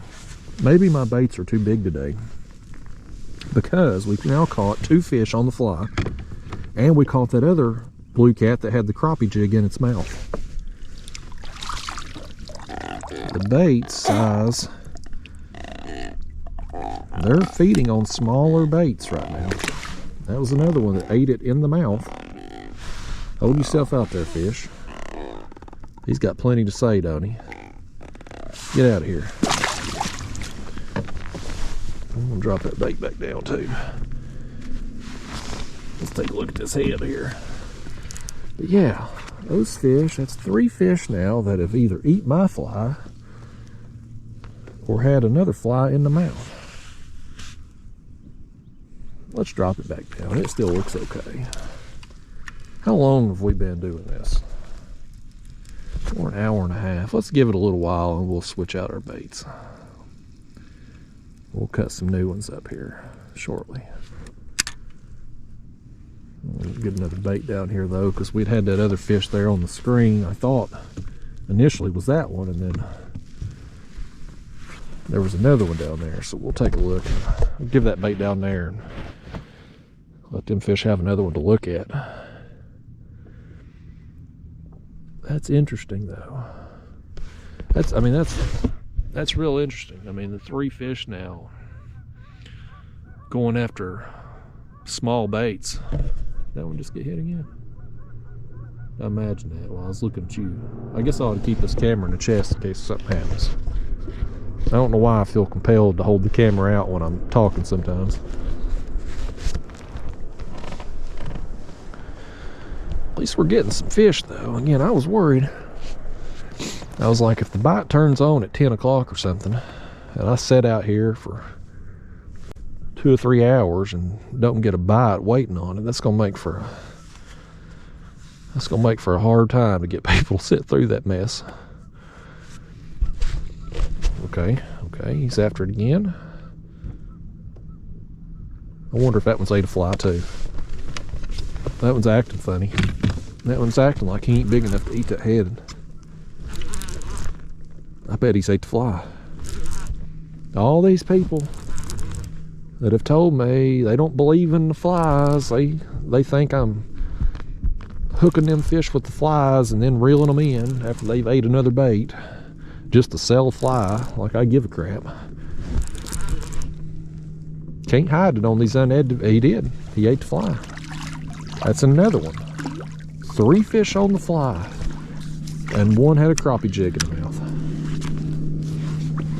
Ain't that something? Ain't that something right there, folks?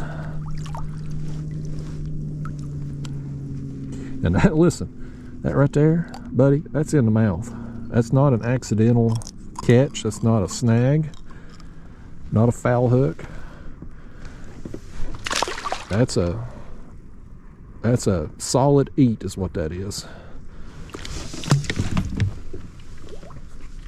Which is amazing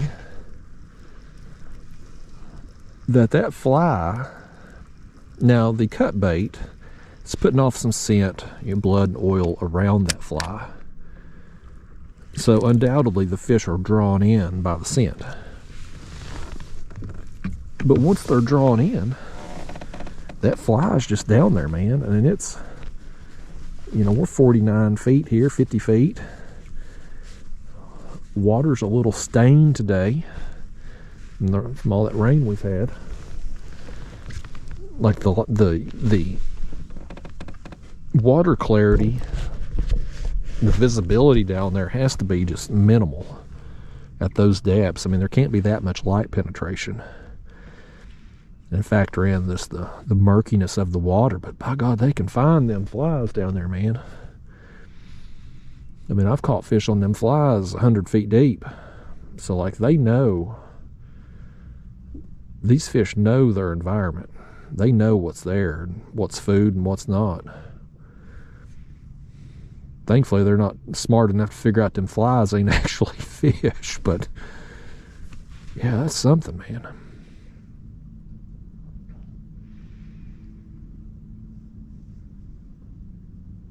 Almost wonder if I shouldn't. Well, we got the flies on. I was thinking maybe I should put on like a really small bait, piece of cut bait, but we'll leave things as it is since we got them flies on all 4 rigs. I bet you though, if we had us some minnows or some shiners today, I bet we'd be catching some fish. I should have maybe done that, actually. Brought a light tackle rod and some minnows, and just have one rod. Instead of having 3 cut bait rods, have one with just a minnow.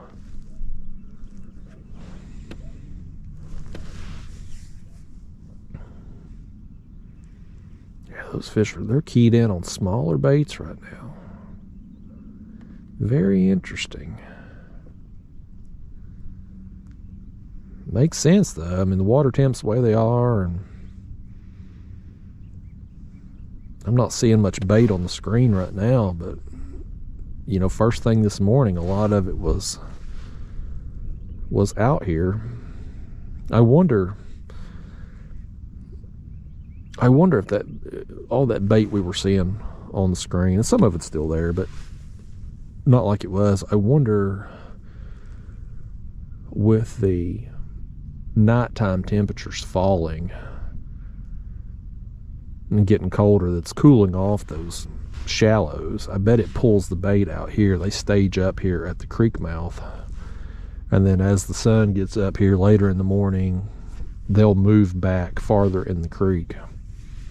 Either way though, we're going to get these catfish going in and out of here. Don't matter where the bait goes back in this creek, because we're cutting off the cats on their way in and out.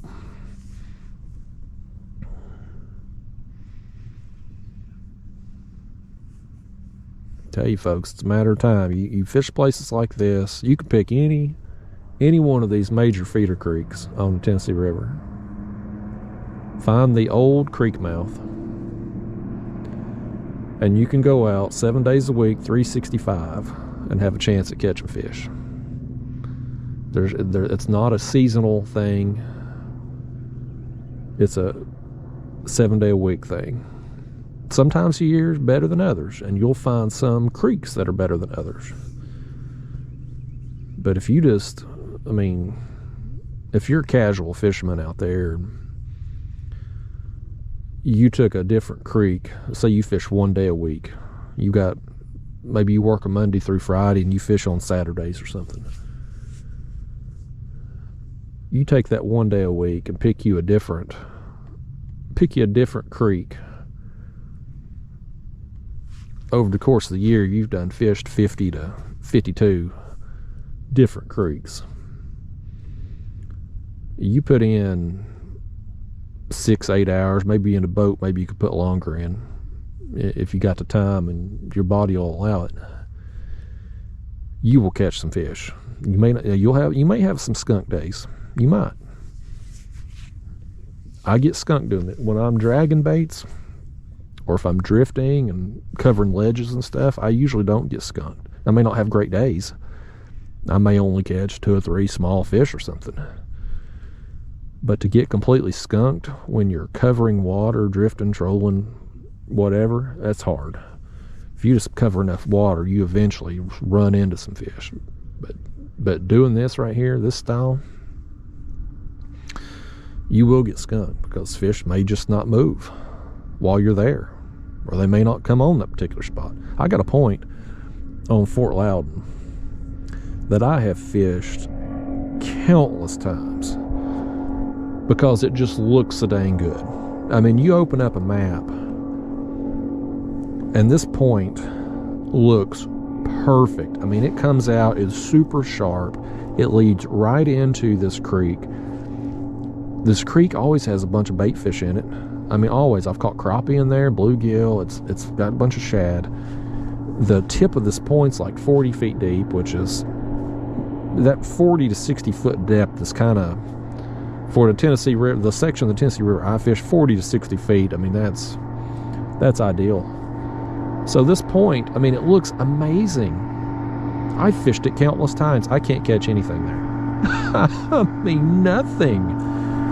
Even though it looks so dang good, it just, for whatever reason, that boat seems like it's going slow motion. They got their motorcycle helmets on, looking like idiots. I guess it keeps the wind out their face. But, yeah, this point, man, I have fished it countless times. All seasons, different times of day. I can't catch anything on it. Nothing. But there's a point, another point, just downriver from it. I have caught a ton of, I've made a bunch of videos on that point. But the one just upstream there that looks amazing, it looks so much better, I can't get anything. We got something happening on this chunk right here. Boy, he's just sitting there with it, man.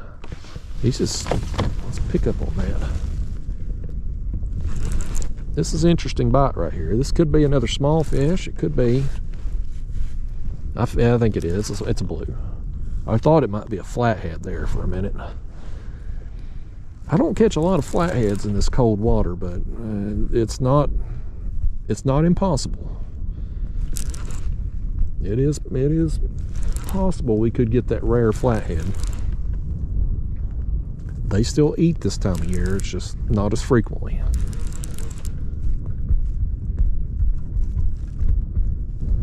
Be curious to see if this one's ate the bait of the fly, though. He's wound up. Come here, fish. Oh, this one ate the bait here. Come over here, fish. Appreciate you stopping by. Oh, goodness, let me get my glove here, fish. Let me get my glove on one time. I'll tell you what we're gonna do. This one here has thrown the bait off. We're just gonna cut us 2 new baits. We're gonna switch out everything. We let this one go. And it's about that time we can switch out. If I was short on bait, we'd leave them other baits down there, but I'm not, so we're gonna freshen everything up. Nice, that's a larger dink, maybe a small fun size if I was being generous. You see that rod up there get bumped? Let's let you go, fish. We got one.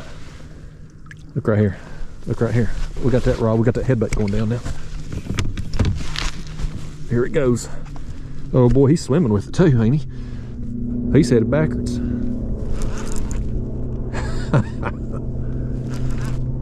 More fish working through. Lost count of how many we caught so far.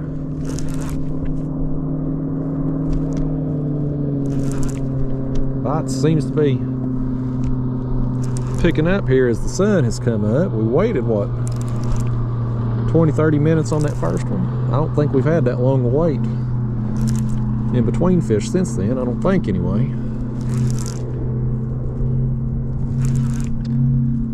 I'll be getting close with this one now. Let's see what this one eat.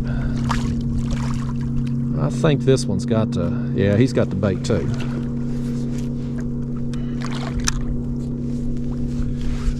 Come here, fish. Come on over here. Where'd my glove go? What'd y'all do with my glove? It wouldn't hurt you to land some of these fish here, helping old boy out. If you all gonna make me reel them in, you could at least be my net man. If I had a net with us. I can't get y'all to do anything for me.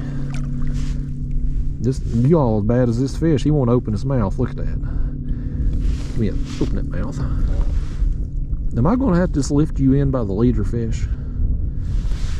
That's what I'm gonna have to do, I reckon. You don't want to open his mouth.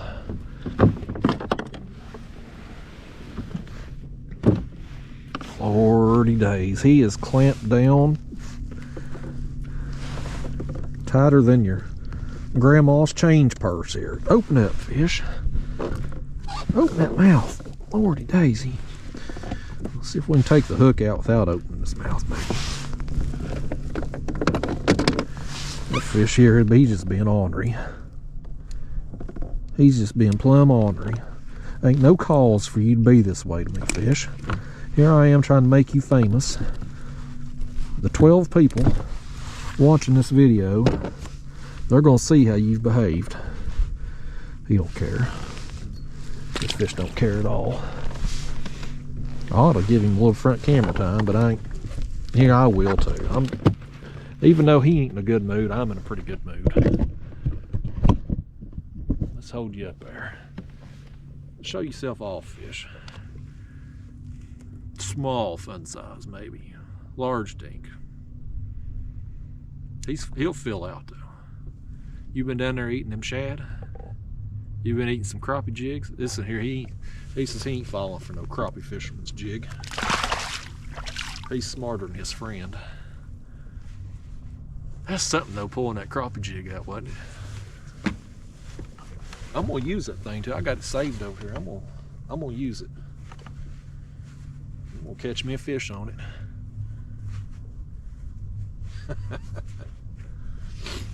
Okay. We gotta get some baits down there, y'all. I'm gonna just cut 2 new skipjack. We're gonna switch everything out. We're coming up on, what are we at? Just under 2 hours here. So let's just go ahead and switch out everything if I can get hold of them here. Bear with me. There's one.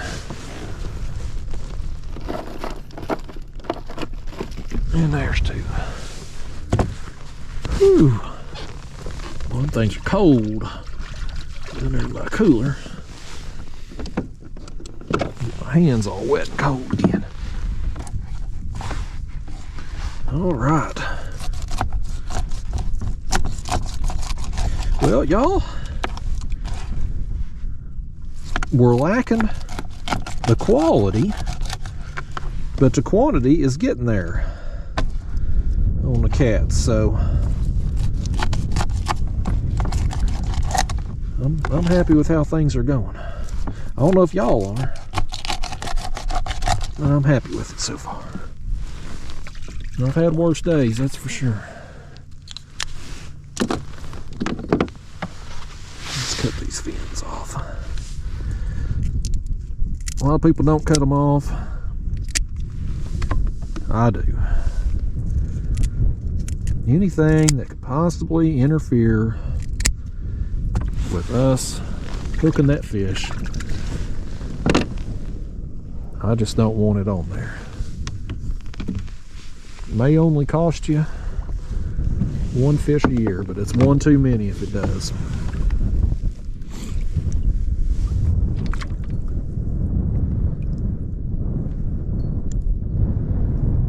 What have we done here with this mess?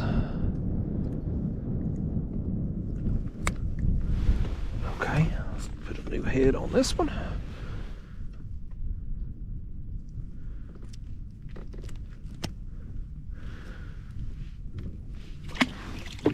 Okay. Down that one goes. One down, 3 to go.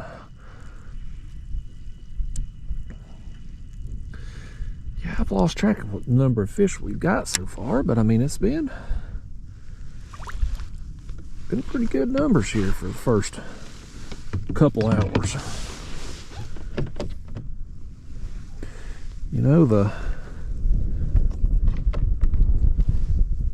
last couple trips been midday, and I haven't done particularly good, but I've also been moving too. You know, this trip here, we're sitting here. So sometimes they want a bait that's moving, and sometimes you do better when it's set still. So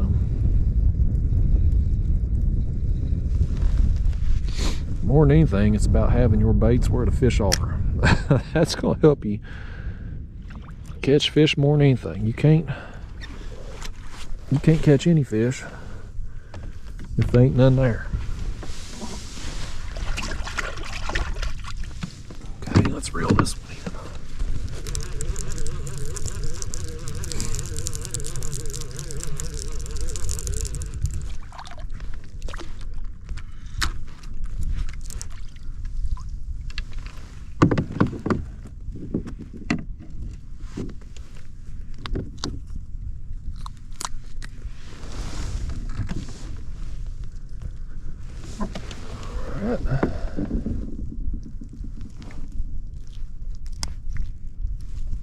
Trying not to drip that blood all over everything. Okay. Down it goes. There's a lot more bait that's moved in right there now.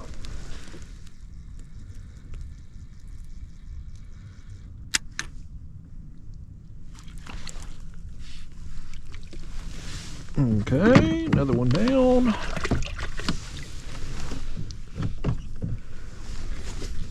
What are we missing here? I don't know if this one's got bait on it. Oh, it does, yeah. Thought something might have ripped us off there. We might have had a thief down there. I falsely accused somebody.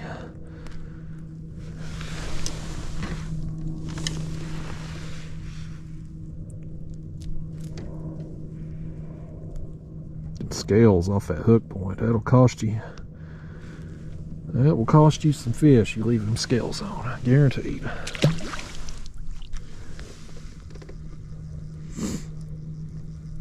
Get this reset, and we're gonna be back in the game, folks. All fresh baits out there, ready for the next wave of them to come through.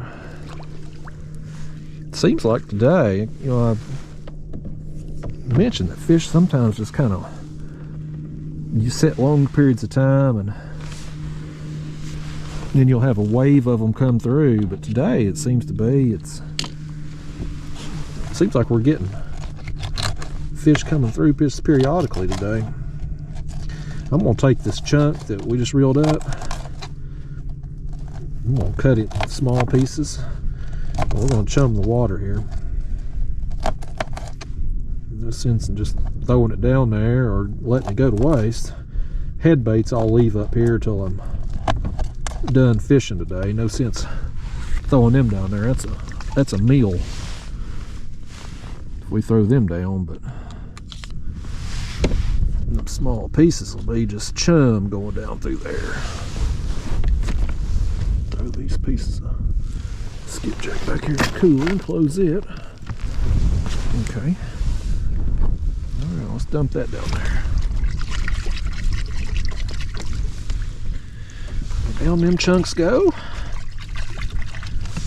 Wash our cutting board off. I'm gonna wash my hands off and try to dry them. And even though it's warming up a little bit, that cold water and a little bit of wind make your hands feel cold. Being over there, now it makes my nose run.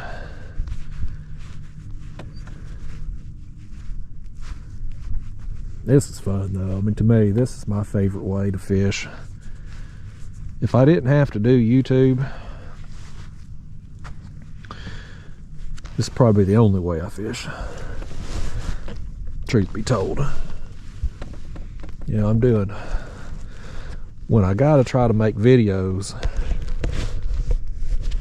or sometimes I just gotta try to do whatever's gonna put fish in the kayak, because I'm, you know, my content, the way I do my videos, I gotta catch fish. I can't just, you know, I can't, some of these guys are real entertaining. They don't have to. I do. So I'm dependent upon catching fish to get content. And so sometimes I gotta do things that maybe I don't necessarily want to do on a particular day, just because I know it's going to have a better chance at catching more fish and getting more content. But if I just had my druthers, I'd do this all the time.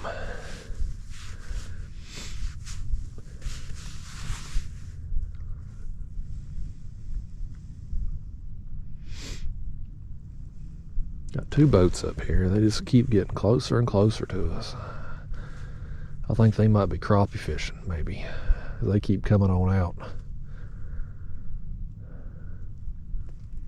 Y'all know I don't like talking on, oh, I think that one's leaving up there.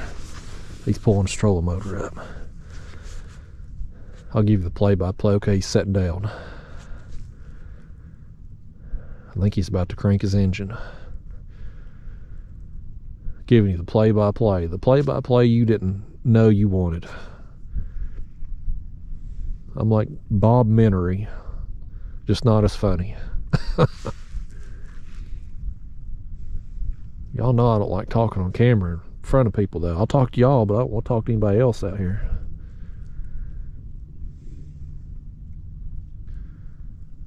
That guy, he's just sitting there. I thought he was going to crank up and get the hell on, but he just sitting there.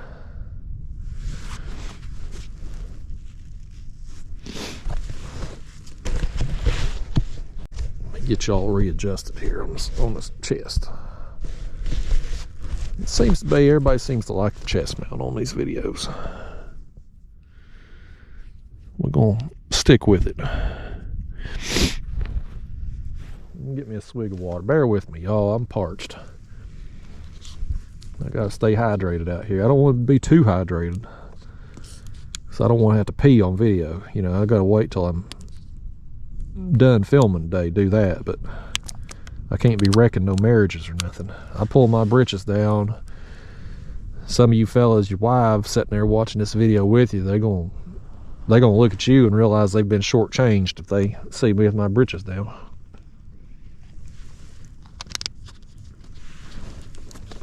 I ain't trying to be no home wrecker out here today.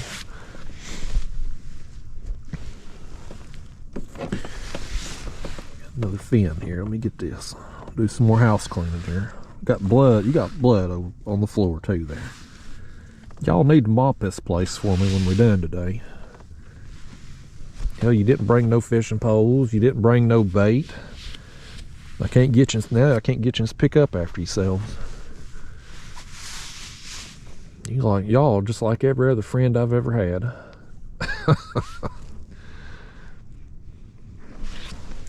I'll show you some more catfish on the screen though on this live scope.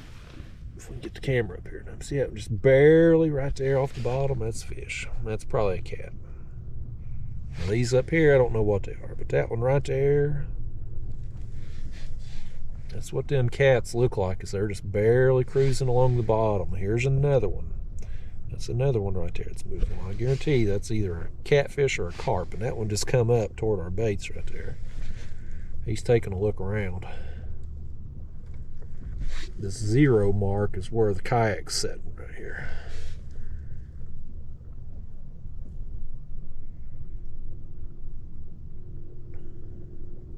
There's some more shad over in here. There's a lot of activity here today. That's what we want to see.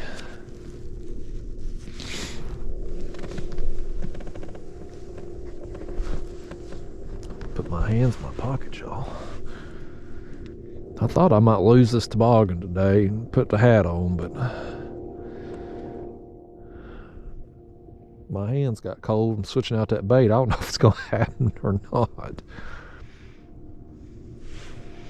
I need to kind of blow my nose too, but I don't want subjections to it.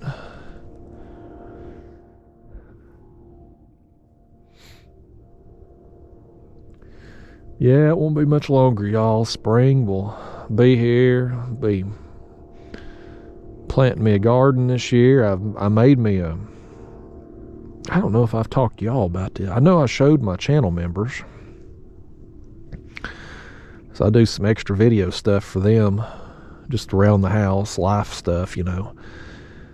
But I had made me a raised bed garden. I had some dirt brought in back in the fall, because I had a bunch of holes in my yard I was trying to fill in, and I got a big load of dirt.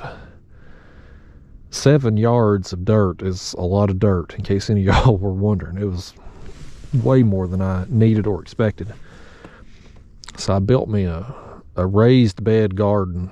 I'm going to sell my tiller in the spring. And just put me out a few plants, some peppers, some tomatoes, some cucumbers.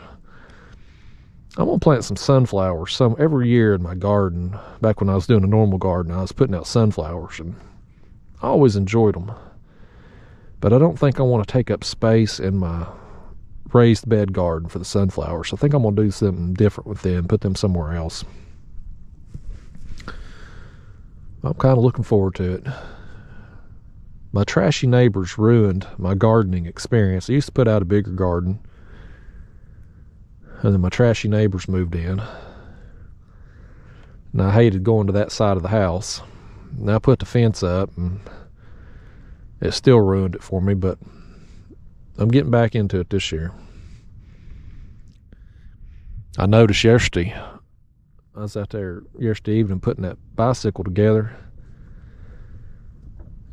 My neighbors on the other side of the property, which is just, it's all overgrown and kudzu. There's a section of kudzu and woods between me and that side. They got somebody in there with a bobcat cleaning that out yesterday, so I'm losing privacy every which way I go. It's you damned if you do and damned if you don't. You either deal with kudzu taking over everything, or you got to look at your neighbors. I don't know which is worse. I'll tell you something my other neighbor done yesterday too, and I felt bad for her. I did. I got one neighbor that I've never talked to. I bought the house in 2006, and we're 2024 now. So what is that? 18 years. 18 years I've lived at my house. I got a neighbor across the street. I've never talked to the guy. We pass by each other going down the road. We always wave.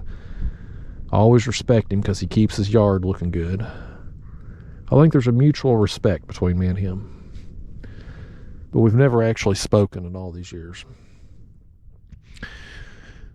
But he's got a woman that's over there sometimes. I don't know if it's a wife, a girlfriend, or what.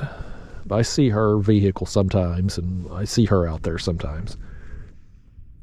And yesterday morning, I was coming back, and I was like, what the heck has happened here? Now, he's got a concrete driveway, comes off the road and goes up his hill. And on each side of the driveway, there's a ditch with some riprap, like rock. And it's a pretty substantial ditch. And so the driveway's here, and you got about 20, 30 feet over here to the left. Her car is in the ditch. Like, it's like she's tried to just turn in to the ditch, and she's stuck. And, you know, so I pull up to my driveway and walk down there, because I thought, well, hell, she might have had a heart attack or run off the road or something. You know, it could be a medical emergency of some kind. And so I go down there, and she's shook up. She's okay, but she's, you know, kind of shook up. She said that the sun blinded her. She said she was trying to turn into the driveway and couldn't fully see because the sun had just missed the damn driveway. But boy, she missed it by like 30 feet. I said, look, I'm sorry, ain't nothing I can do. You know, I drive a car. I got a little compact car that I drive, and I can pull my kayak trailers just fine, but I can't pull anybody out of a ditch with it. So she had to call a tow truck, call AAA to come pull her out of the ditch right in front of the driveway. I felt bad for her, but boy, I guarantee you, if she was my woman, she'd never live it down. I'd let her hear about that till the end of time. Hell, I'd be giving her a Christmas card at the end of the year, reminding her about that driving off the driveway.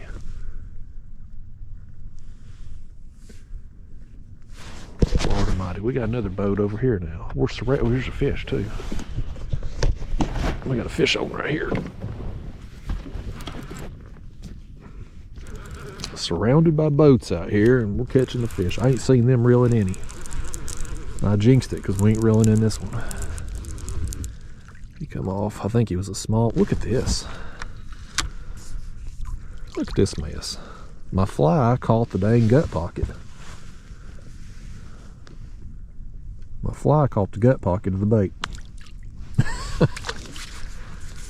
Let's send that back down. I don't think that was a very good fish. I think he was just a small. He may not have had the bait and the hook. Might have just been pulling on the bait.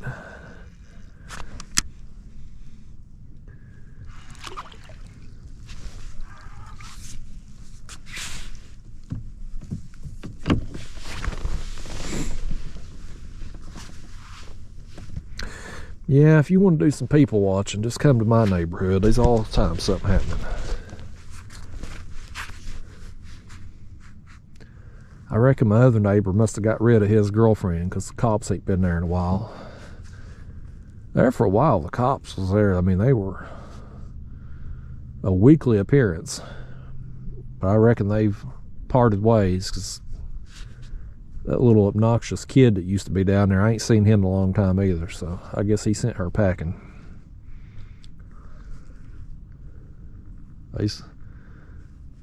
There's plenty more women out there with obnoxious kids he can date. I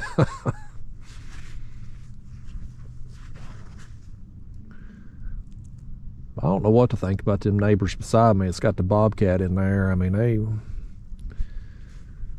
I don't know what to think about them. I don't know if I'm going to like that being cleared off or not. And they may not clear it off completely. I don't know. They may just be kind of expanding their yard a little bit. I ain't going to try to jump to too many conclusions until I see the finished product. It's a miracle in itself they found somebody to actually come out there and do some damn work. You can't really find anybody show up anymore. I don't know if I told you about, maybe I did. Again, this may be a rerun, but I'd looked into getting me a electric fence gate opener because I can't have a gate open with Daphne because if she sees it open, she's out it and gone. And so I'd looked into having an electric gate opener installed, and man, you call these companies up and you can't hardly get them to answer the phone, and two, you can't get them to come out, give you an estimate. I called one company and he finally did end up mailing me an estimate, but you could tell on the phone he didn't want to do it. He didn't want to do the job. And when he priced me a quote, it was more expensive than anybody. So why don't you just say you don't want to do it? I mean, just don't waste my time with it. Just say I don't want to do it. But there's so much damn work available for anybody that wants to work. You could stay busy 7 days a week. If you got a skill, some kind of trade, if you can run a bobcat, if you can put up a fence, you do some kind of landscape work, you can stay busy 7 days a week if you want to. Because there's a lot of demand for it, and most people just ain't willing to do it. I don't know what the hell they do for money, but they ain't working, because you can't get anybody to return a call.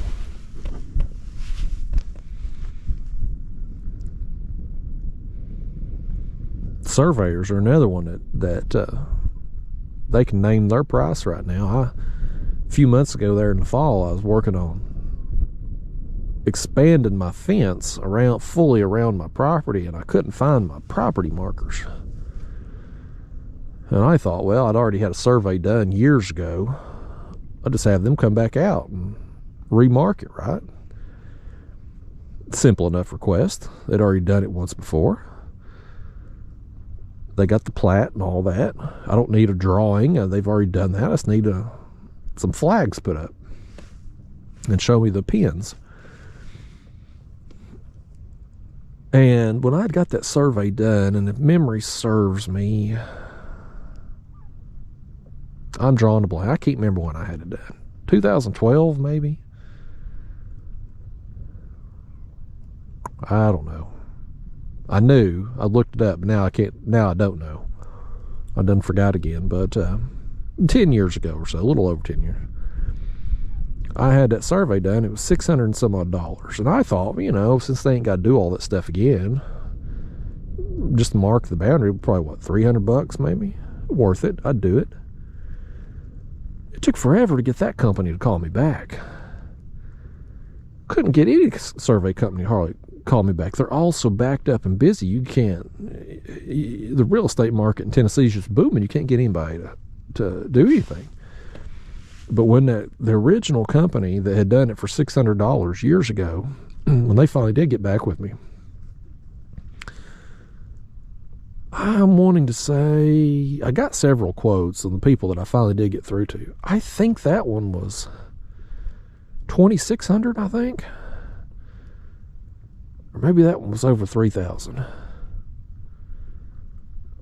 Either way, I mean, the price had like quadrupled just to get them to come out. And I'm like, forget that. I'll just wing it, man. And I did. I ended up finding all my pins but one. Once we get to, if TVA would ever, I got property lines coming across or power lines coming across my property. And TVA is supposed to maintain that, and they rarely do. They come once every few years and bush hog it and spray it. If they ever come back out and clear that off, I'm gonna find that other pin. But I couldn't believe it, man. I'm like, man, surveyors, but they're just in such high demand. They're just, all of them are weeks behind because there's just so many people moving to Tennessee and building properties and doing all this stuff. And pro moderator, my bass fishing friend, which I sometimes question our friendship, because every time I do something with him, it always costs me money. But he's like, man, I know a guy that used to fish with us, got into survey, and let me hook you up with him. So he gave me his number, and I reached out, and he had his company give me a quote. And this guy was like, yeah, man, you're friends with Eric. That's cool. Any friend of Eric's a friend of mine. And I thought, well, great. I'm about to get me a nice friend discount here. their price was $4,000 and something. I told Eric, I was like, if this is the kind of friends you got, you don't need no enemies. It's the most expensive one.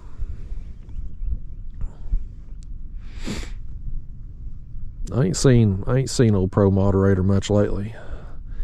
He's got him a woman now, so he's been busy with her.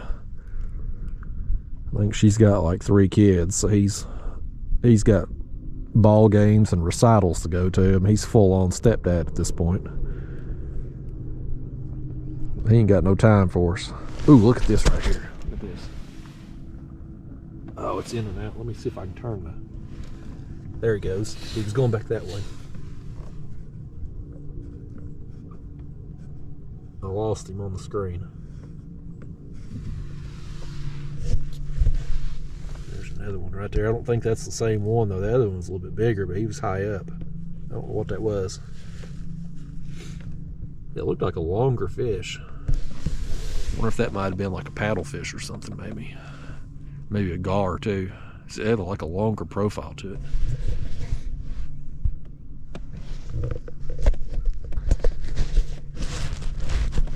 Just saw him pop on the screen there.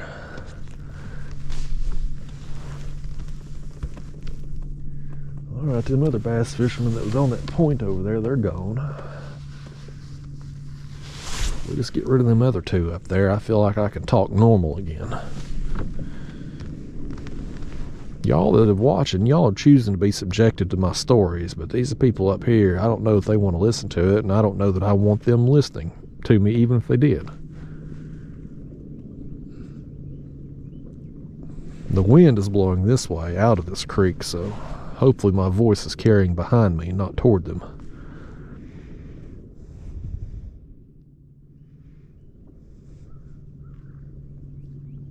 It's amazing though how sound can travel over water. I've been on the water sometimes when it's real calm and quiet, and you can hear full conversations going on at people's houses and stuff where they're maybe on their porch talking to somebody on the phone. You can just hear everything they're saying.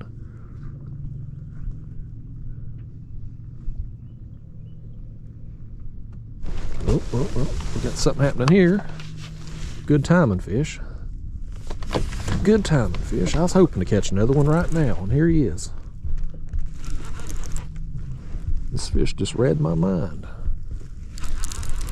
Like Cleo, $3.95 a minute. Astrologer. Read your mind. Oh good, there goes one of them bass boats. I heard him crank up. Maybe he can drive by and see us reeling in this fish so he can see what it's like to catch one. I ain't seen him reel nothing in up there. Look here. Looky right here.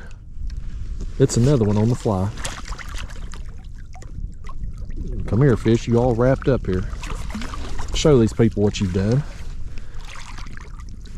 Man, it is a day of the flies, folks.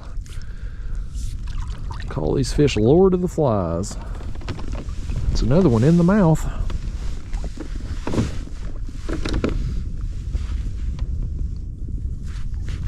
Come here, fish. Look at that, man. You wasn't hooked very good with that thing, was you, fish? Nice. You know, another larger dink right there, but another bite nonetheless. I'll take it, buddy. This has been the most productive trip, numbers-wise, in a while. Send that bait right back down, too. Another one on, what is that now? Is that four? 4 on the fly, plus the one with the crappie jig in the mouth.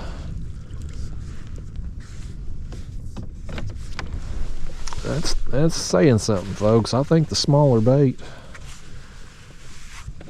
I bet you if we had some threadfin shad or some shiners, something small, we'd probably be getting, we may not be getting any of any size with them, but we might be getting more numbers.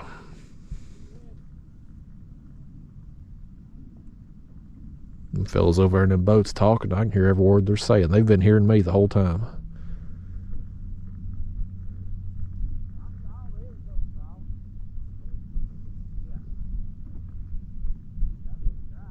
They're talking about how they can't catch a damn thing. They fishing for the wrong species is the first problem. Second problem is they're fishing up there on the bank where it's probably, the water's still probably freezing cold this morning. I ain't telling them how to fish. Especially ain't trying to tell them how to bass fish. But if all the bait's out here deeper and there's some catfish out here deeper, I'd about be willing to bet you a nickel there's probably some bass out here deeper too. What do I know?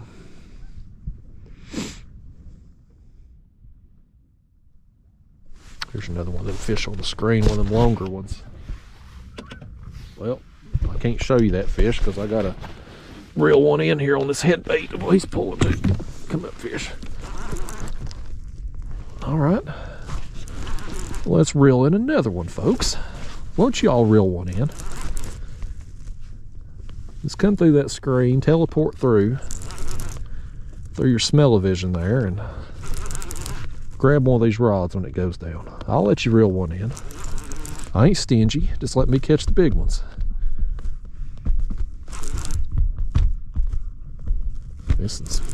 I feel him rolling every which way. It's another blue for sure. Yeah, I think he's all wrapped up in that line. I can't tell what he's got. He's got the cut bait. Come here, fish. You laundry devil. Get my glove back on here now. What's another bite, man? Boy, this fish is in a bad way. He's got both hooks in him.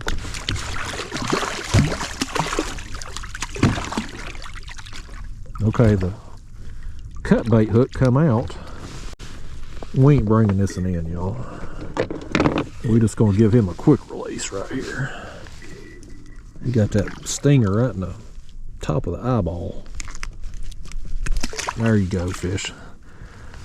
You have a good day. He says, come back again. Let's check our bait. Yeah, still looks good. Back down it goes. All right. Another bite, another fish. Another happy customer down there.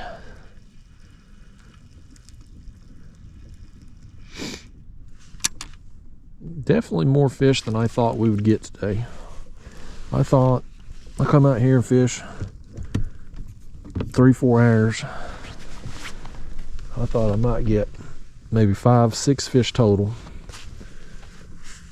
Hopefully get 1 or 2 with some size to them. We've definitely got the numbers, but we just ain't got the size yet.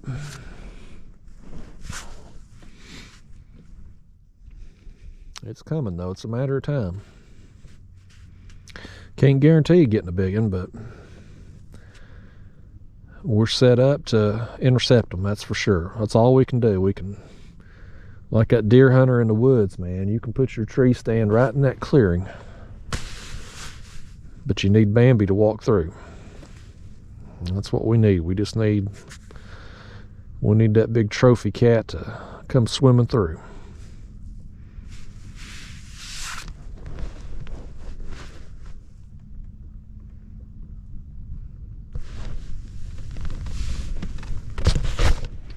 There's another one out there about the bottom. Maybe 2 actually. I'm inclined to believe that's probably cats, the way they were swimming along there. Not seeing the bait as much right now though. It seems to have dispersed or moved or something.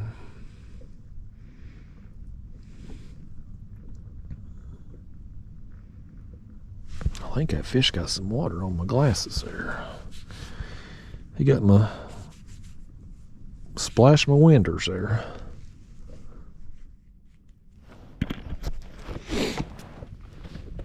I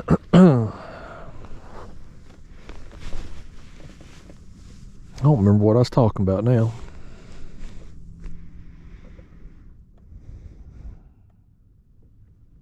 Oh, I completely forgot. That fish caused me to lose my train of thought. It'd help if y'all talk back to me,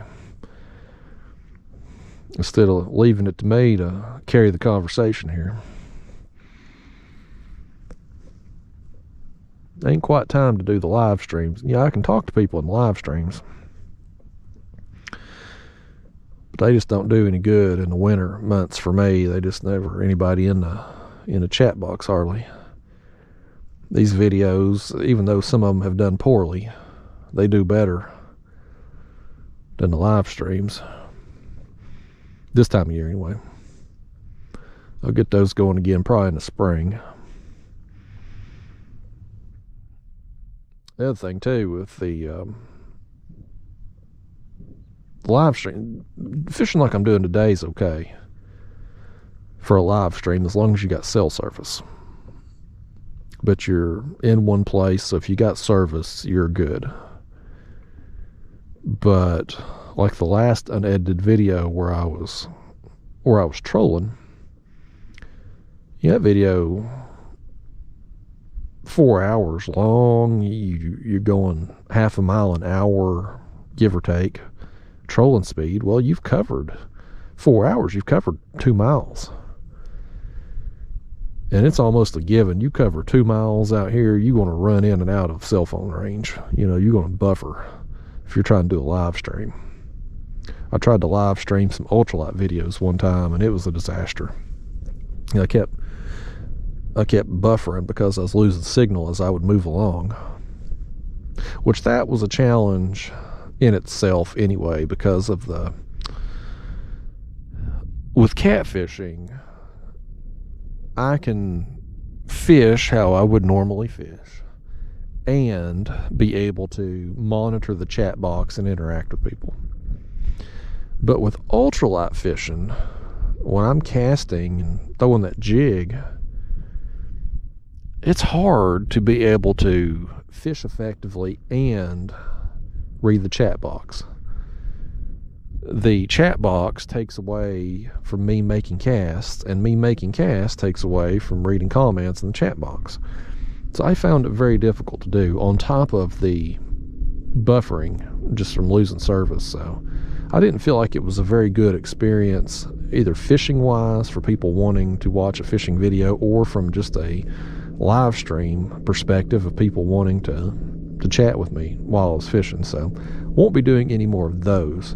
The ultralight trips will just keep them like this, just unedited, just do like we've done. But these catfishing trips, if I'm anchored and I got service, it's very doable to do live stream.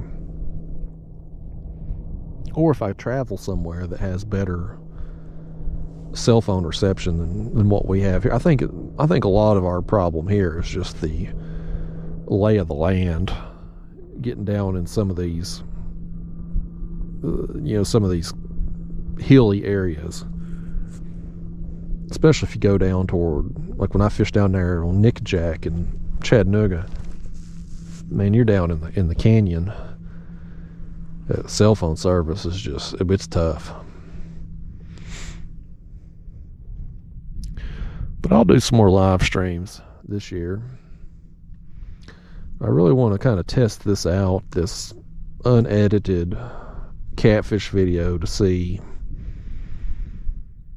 the unedited ultralight videos. People like those a lot more. Those are my most popular videos last year. They like them a lot more than the edited ultralight videos. So I'm trying to kind of test it to see, will the unedited catfish videos be more popular than the edited ones too? I don't know. You don't know till you try. Like I said, I've done 3 to this point, but the first one was a dud. The second one did above average, did good. The last one just came out last night, so it came out yesterday from me. You all have seen it days ago now, since you're seeing this after the fact. You know what I mean? But you know, still too early to tell with it whether or not it's gonna do any good or not. So this wintertime, it's tough to really test anything as far as a video concept in the wintertime, because views are usually less this time of year unless you just get lucky and have a video pop for whatever reason. So it's tough to really test anything concept wise this time of year. So I was definitely going to do it in the spring or summer anyway, but to try it again. But the other thought of that is like, if I know if I put out an edited video, very high likelihood this time of year it's going to flop. So like if I know the video I'm going to put out is going to flop, well, why not just go ahead and try this out? Whether it does good or not, I mean, if it flops, it ain't much different than an edited video flopping. So, and it kind of gives me some practice as far as, you know, figuring out what I can and can't do. Like, you know, coming out here today, for instance, just sitting in one spot, you know, I was really concerned coming out here, like, man, I may go 3 or 4 hours without a bite. Can I, you know, so testing this now, I can, you know, kind of figure out what I can and can't do, I guess is what I'm trying to get at, before we get into spring and summer, when, if this video concept is going to work, I'll have the kinks worked out, everything dialed in by the time it's getting ready to take off. At least I hope to, anyway. So, if nothing else, it's practice for me. And for those of you that do want to come along this time of year, well, gives you an opportunity to do so. I appreciate every one of you too, man. It's funny how that works, you know, and I guess because the only people that I really interact with on a regular basis are more of your hardcore fishing type, you know, the people that just fish year round. But in the YouTube world, it's very, very seasonal. Fishing's it's a summertime, spring and summertime activity for people, for most people, the casual people. So it's interesting, it's good to know that there are people out there like me that either fish year round or wish they could fish year round. Some of you's up north, you iced over, you just can't, but I appreciate those of you that do come along with me.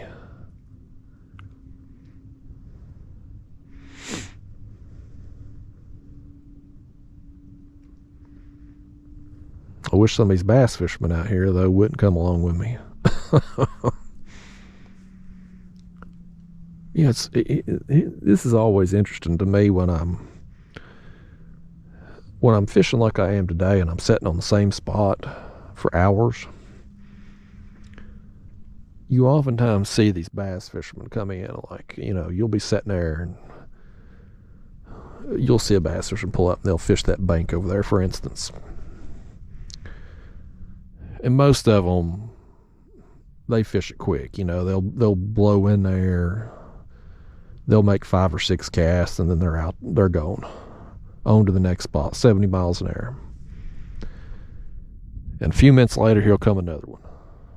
They'll fish that same bank, 5 or 6 casts, boom, on to the next spot. And you see it all day long. I mean, it'll just be the same spots getting hit. And I'm like, you know, if the first 20 bass fishermen ain't caught nothing there, what's the odds the next one is? But again, I ain't no bass fisherman, so I can't be saying nothing. At least catfishermen, at least we're usually pretty thorough. If you're anchor fishing anyway, you're pretty thorough. I ain't as thorough as some of these guys in boats throwing out 10, 12 rods, but I don't feel like I need 10, 12 rods. Catch plenty of fish without it. Some of my best trips have been days where I only got 2 rods out. If you're just if you're where you need to be and the fish are there in good numbers, 2 rods will keep you busy. If you're somewhere where there ain't no fish, you could throw out 30 rods and you ain't gonna catch nothing, you know. It's just being there when they're ready to eat. The thing I just don't like those. I don't like pulling planer boards. I just can't get into it. I've tried. I want to get into it. I just can't. It's just not fun. I'd much rather fight a fish on short line, so if I can suspend baits, that's what I want to do.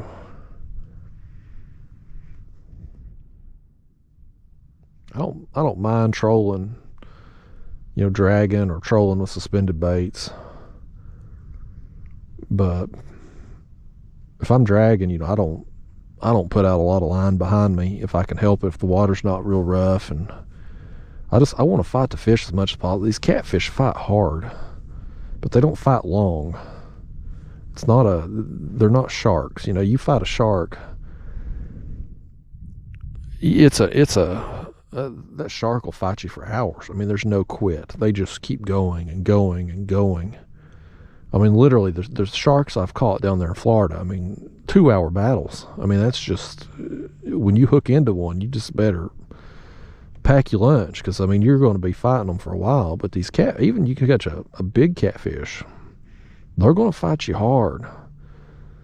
But it's going to be short-lived. You're going to have that fish, even a big one, you're going to have it up in just a few minutes. And I don't want a lot of line out, you know. I want it to be that short fight. I want the full experience of it best I can. So, same thing with the crappie too. You know, the crappie, when I'm catching them with my ultralight fishing, I'm just throwing a gulp and tossing out at brush and down trees and stuff, and you hook a crappie, it's a nice fight. You feel that characteristic crappie bite, that thump. You get a nice fight. But if you're trolling for them and you got a lot of line out, well, the fight's over. And, you know, you see these guys doing the long line trolling. I mean, they get that fish to the surface and they're just reeling it in.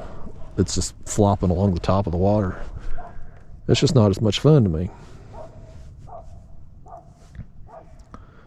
There's an intruder over there on that house somewhere. Rover's done spotted them. Rover's giving them the how-to. Old Daphne the dog, she's got some work to do. I got that bike put together. I put it on the charger last night. We gotta do some filming, me and her. I don't know if I'll take her to that pond, or if I will just film a normal video and have her race me around the yard. I don't know how we're going to do it. The last bike we had, I had taken her to that pond, but I can't remember when it was, December maybe? I think it was December. And we went down to that pond, and I couldn't catch anything. I caught like one small bass and one bluegill, and so I ended up having to just have her race me around the yard. And the bike company that sent the bike, they were happy with that. And so I was like, you know, if they're happy with just me racing her around the yard and talking about the bike and stuff on a normal video, it'd be a whole lot easier on me not to have to load that bike up and take it somewhere. And keep an eye on her wherever we go. Because that old Daphne, she's prone to run off on you.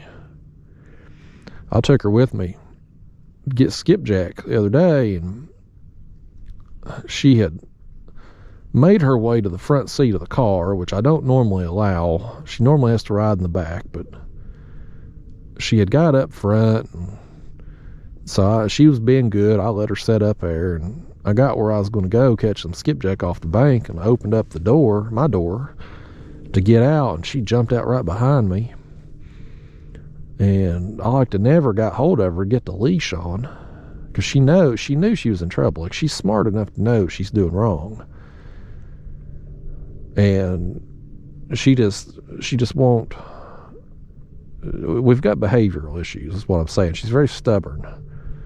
So I have to be very careful with her when I take her somewhere. I have to make sure that she's on the leash, and because if she gets off of it, the likelihood of me getting her back on the leash and into the cars, especially if she sees another animal or another person or something else. So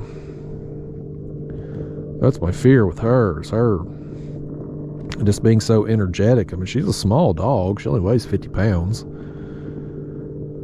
But if she goes full speed and jumps on some kid just wanting to play, I mean, she's not aggressive or anything toward people or other animals, but she does play very rough. Me and her play rough, and when she goes to my parents' house and plays with their dog, they wrestle nonstop.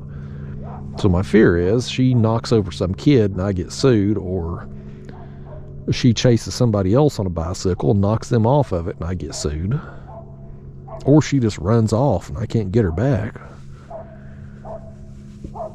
So I have to be careful with that stuff. My last dog, Roscoe, I mean, he spoiled me, really. I'd take him somewhere, and I didn't even put the leash on him. I'd carry it with me in case we come up on people or other animals, and I'd holler at him. He'd come over to me, and I'd put him on the leash till we got by the people or other animals, whatever. And then I'd take him back off the leash, and he'd go and pee on trees and sniff on stuff, do what dogs do, and he would stay close by me. I never had to worry about him running off. If I needed him, I'd holler at him, he'd come right up to me. Daphne is not like that at all.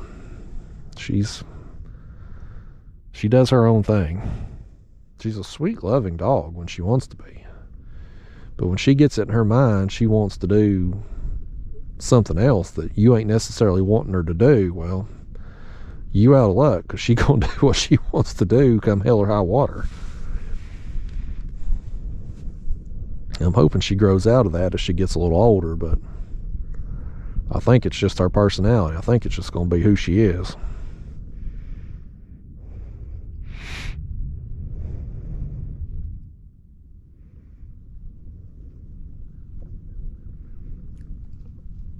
My neighbor up the road,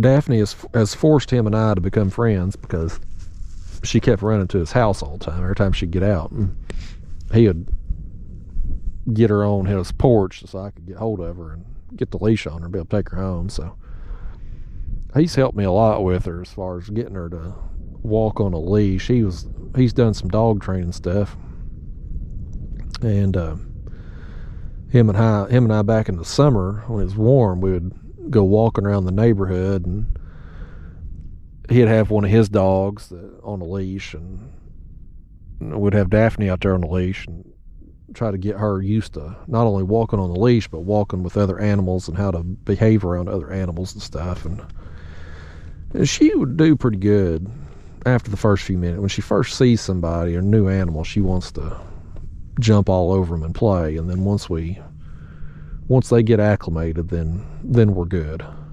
But the problem is when you're out somewhere, you're on a walking trail or at the park or something,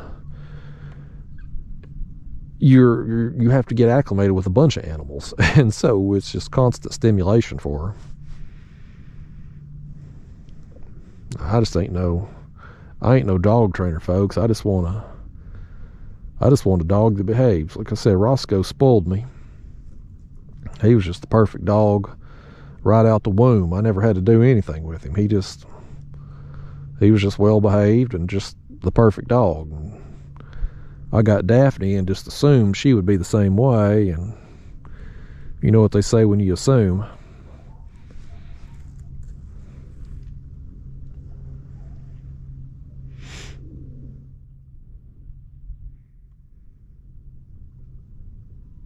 I had an awkward moment too with my other neighbor. Probably been, well, I know exactly when it was. It was right before the snow hit. Because I was in my living room and I looked out the window and I saw my neighbor's cat just out beyond the fence line. And that cat, it likes me. She's got a few cats, but this particular one will actually let me pet it. The others won't have anything to do with me. But when I was out there clearing that fence line back in the fall, that cat would I couldn't hardly get any work done sometimes because that cat would be all up on me, rubbing on my leg and want me to pet it and stuff. And so since then, if I see it out near my fence, I'll sometimes go out there and pet it and whatnot. And so I looked out there, I saw that cat, and I saw that I didn't think my neighbor was home because there wasn't any cars there. So I went out, and I'm out there in my daggone polar bear pajama pants. I mean, looking like somebody that'd be walking into Walmart, I'm out there in that, and I go out there, and I'm petting on that cat, and I'm full on Walmart look, right? I mean, I got polar bear pajama pants. I've got my flip-flops on with socks on. I mean, just about as trashy as you can get, And I'm out there, just run down there right quick, pet that cat. And I go to turn to walk back up to my house, and she's on the back porch about to holler for her cat.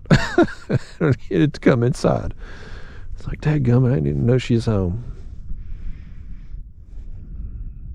Not that it matters that she's seeing me out there in pajama pants and flip-flops with socks on, but you know what I mean. I wasn't presentable looking. And she's probably like, what's he doing to my cat? That cat there, whatever, her other cats hate me. But that one cat, it's took a liking to me. I had a cat. I had 2 cats. They're both dead now. My last cat, she is 16. She died back in the summer. And my other cat, he had died years ago. I don't think I'll get another one, though. I miss my cats, but I don't miss having a cat. I don't miss having to vacuum up all the hair. I don't miss cleaning up all the puke. Don't miss the litter box. So I don't know that I'll ever have another cat. I may, there may be a situation. You know how animals find their ways into your life. I never thought I'd have a dog either, but then Roscoe got thrown out in a blanket in my driveway. And then I had him, and then, got to missing him because he had been dead for a while and ended up getting Daphne. And so never say never with animals. But my current state of mind is that I miss my cat but don't want to own another cat. I'll just pet other people's.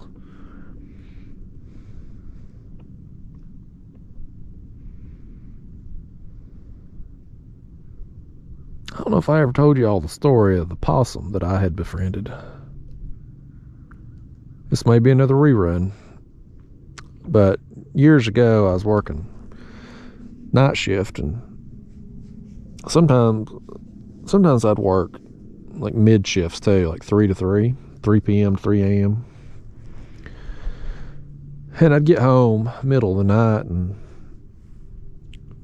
possums, so they're nocturnal, they come out at night, and this was years ago, but there was some outdoor cats then, and my neighbors, and I'd throw out some feed for them, and I had this possum that was coming up. I'd see it eating that cat food sometimes, and I had gotten it used to me, and I just about got that possum where it was friendly to me, like it almost trusted me enough to come up there, and I named it Porky the possum, and we had bonded. And then one night I was coming home, working real late. I was coming up my road a little too fast, and I saw Porky look up at me, his eyes shining in the light, and I couldn't swerve in time, and I run over Porky. I killed Porky. So that was the end of my relationship with Porky the Possum. I felt terrible about it too. I don't know what he's doing out there in the road. I mean, I was feeding him a good meal with that cat food up there, but that's them possums for you. They're out there roaming around. Wrong place, wrong time. At least I didn't miss my driveway by 30 feet like my other neighbor. She'll never live that down. It's a good thing her and I aren't friends, you know, talking on stuff, because I mean, I would ride her about that. Here comes another bass boat over here. They had run down river, apparently, not caught any fish there, so now they're going to come back up here not catching fish.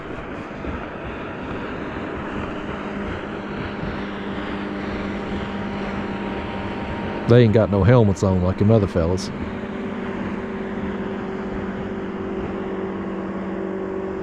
Look, I get it. You know, you running these bass boats in the cold mornings, 80 miles an hour, that wind blowing on your face is cold. Make your eyes water. But if you're one of them bass fishermen that does that, I just want you to know, I get it. I get why you do it, but you look ridiculous. And I want you to know you look ridiculous. The fact you carry a motorcycle helmet in your boat is ridiculous.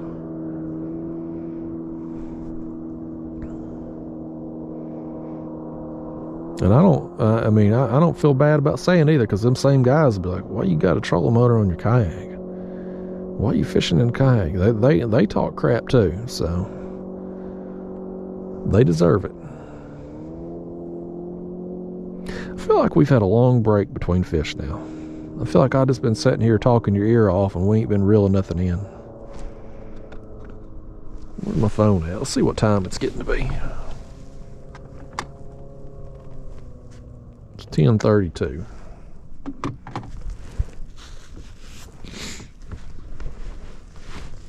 We'll give it another 30 minutes or so. If we don't get bit 30 minutes or so, I'll probably wrap it up. I'll wrap up the filming portion anyway. I'll probably maybe troll my way back in this creek a little bit. Maybe see if this bait that we saw out here, if it's moved on my way back to the car. I got some stuff to do this evening here. This is another one of them damn stories I've told so many people. I don't know if I've told y'all or not. This is going to kill my view time. People are going to be fast forwarding, like, Justin, I just heard that story in the last video. I can't remember if I told you or not. But I'm working on changing some things around here in the kayak. So right now, I got the motor up front, obviously. I got slime on my finger. Looks like a booger. All my batteries, though, are in that front hatch. I got my graph here, my live scope, the black box they call it, the processor, it's in there. The live scope battery is in there, and then my trolling motor battery is in there. It's a lot of weight in that front hatch, and there's a major advantage to doing that and a major disadvantage. The advantage is having your weight forward in the kayak gets you faster speed, like 0.3, 0.5, depending on the conditions. Here we go. Here's a fish. Well, he nipped it. Don't you tease me, fish.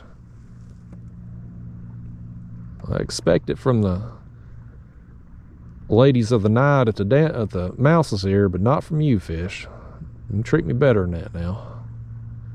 That fish says I don't tip him as good as them girls. That's a lie. I don't tip anybody. I don't even go to them places. I've been there as a younger man, but I'm too old and too cheap for that now. Anyway, advantage of having all your weight up front in the kayak is faster speed.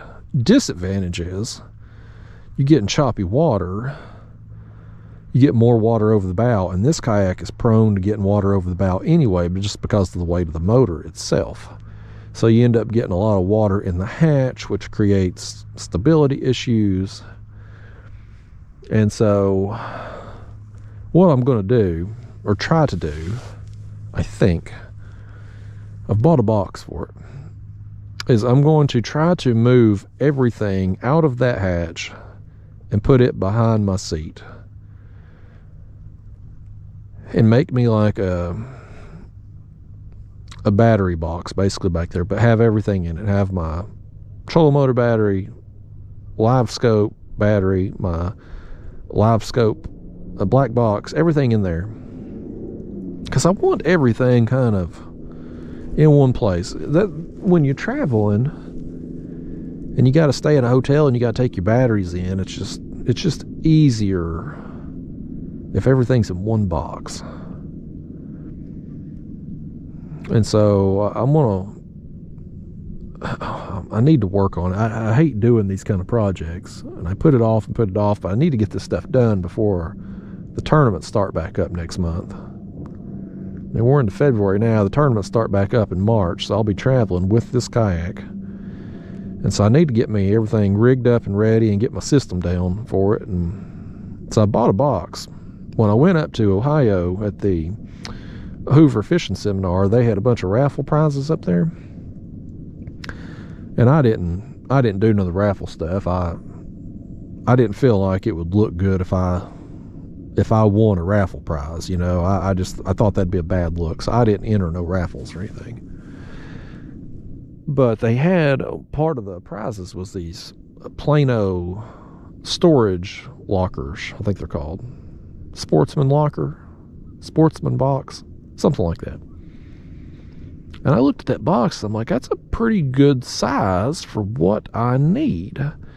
And so I went up to Academy the other day, and lo and behold, they had them there. And so I bought one, and I think it's going to be ideal for the size I need, but not be too big that I can't fit it and my cooler on the back of my kayak. And that will take the weight, some of the weight, well, a lot of the weight really, out of that front hatch, and hopefully help me in choppier water. Because that battery, my trolling motor battery, one of them is, I think, 25 or 26 pounds. And the other one, I'll switch them out. I don't have them both in there at the same time, but I have two batteries. One of them, the other one, I think, is like 29, 30 pounds. My live scope battery is a 30 amp hour.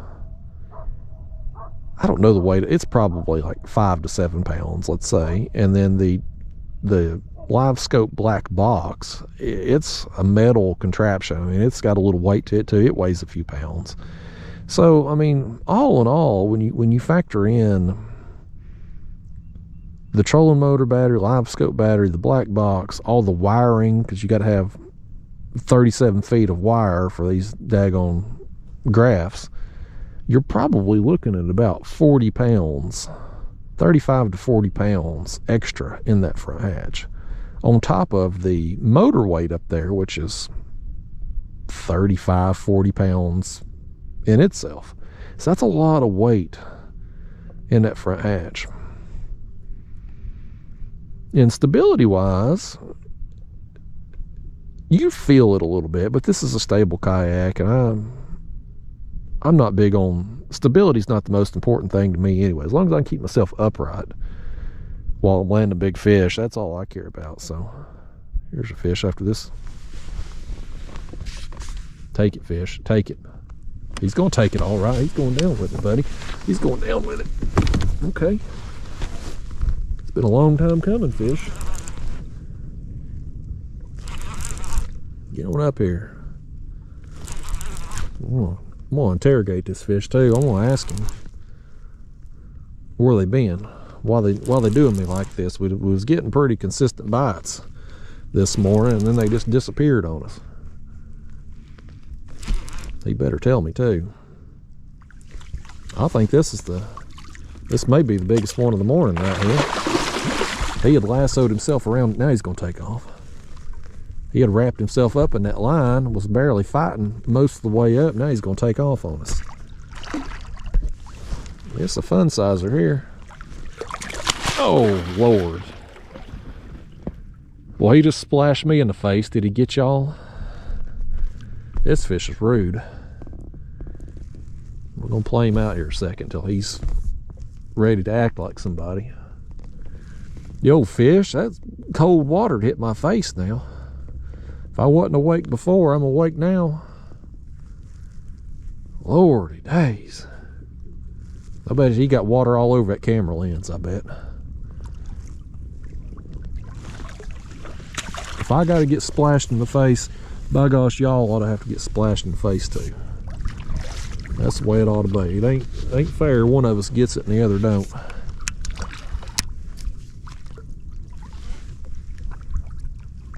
Come over here. Wander thing. This is the biggest one of the day so far.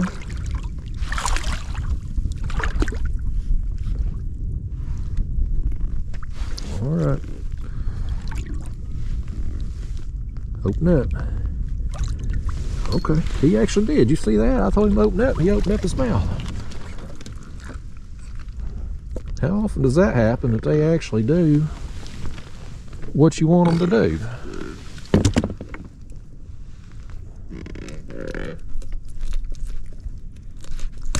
Okay, I've got our head bait back. Yeah, it still looks pretty good too. We're gonna drop it back down here in a second. Let's see, he's got this line all around him every which way. Okay. All right, let's put y'all up here now. I feel like y'all didn't get wet somehow. I got water all over my face. This fish didn't get y'all wet at all. I don't know how that happened. I can't even see that camera either. There we go. Lord, we're crooked. All right, we'll get it directly here. I think that's probably the biggest one of the morning. Fun size. Nice. I know, fish, we've been sitting here waiting hours on you. Where have you been? You been eating crappie jigs all morning? Like your friends?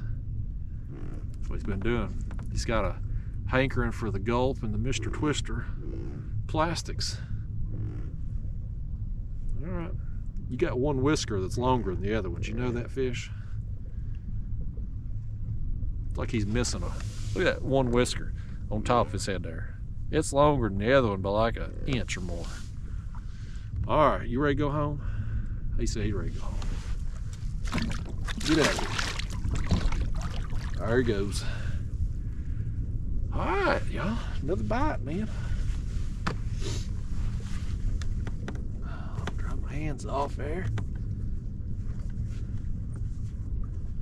The wind ain't bad. It blows off the water on your wet hands and it just instantly freezes them.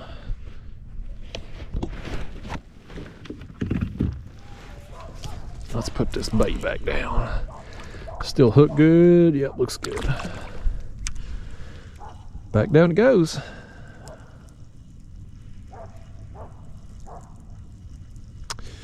So yeah, I'm looking to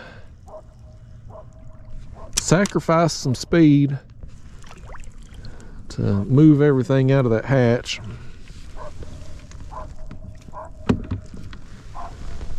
Just need the motivation to do it. I hate doing these kind of projects. I'm just not I don't know, I'm just not a crafty person, a DIY person. I just want to buy stuff and it work. Right out the box. All these kayaks, you know, you got to just constantly do something with them to rig them up how you want. I had to put that bar across there to mount my screen, have it in front of me. I had to jimmy rig my rod holders on to work around these bars. Hobie makes what they call their A-trail mount that clamps on these bars that you can put rod holders on. But the problem is they ain't made for real fish, like heavy duty. Them things would slip. So I had to mount my own here. And I put this on here last year so I could put power poles for my carp fishing. I tried them power poles on the back, but I was still weather vaning, moving around, so I put this board across and put them here beside me so I can better, easier manage that. That's another thing I'm looking forward to doing very soon, is some carp fishing. Last year and this year both, I had it in my mind I was going to do some carp fishing in the winter. Try to figure it out. Where do they go? What are they doing? How am I going to catch them? And what ends up happening is I just don't go. It's just, I don't fish as much in the winter. Just fishing period, I don't do as much in the winter because of I don't like being cold.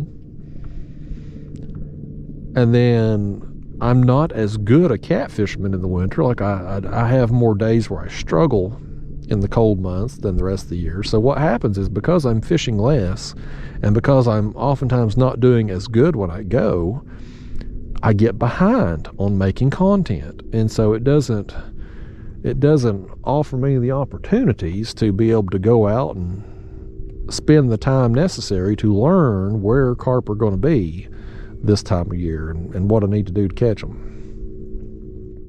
And on top of that, let's just be real, them carp videos, if I made a carp video right now this time of year, it would get 0 views.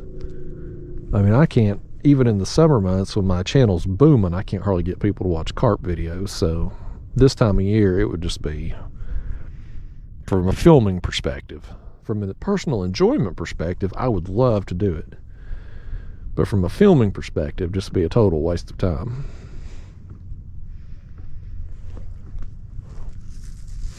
But that might be another thing too that I try on into the spring and summer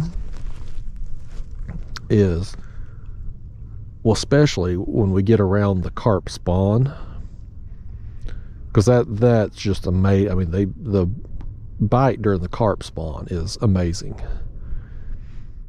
That might be another interesting possibility for an unedited type video. Because there was a day, I don't think it's this past spring, the one before. I think this past spring, I was out of town during the carp spawn. I think I had a catfish trip out of town. But the spring before, man, when them carp, they're up there thrashing along the water's edge, spawning, doing their thing. You throw out some bait, they are on it. I mean, I went down to 1 rod because I was literally, as soon as the bait would hit the water, they would be on it. You couldn't fish with multiple lines. You just couldn't, because you were reeling them in so quick. Like, that would have made for an interesting unedited video. So I may do something like that. And it might be interesting too, just on a normal carp trip, like start the camera rolling when I first get to where I'm going to be fishing. Toss out some corn or some cattle cubes or horse feed, whatever I'm going to be baiting with. Show all of that. Show me using the power poles, anchor myself down, casting the baits out. That might be interesting too. We may try something like that. It'll,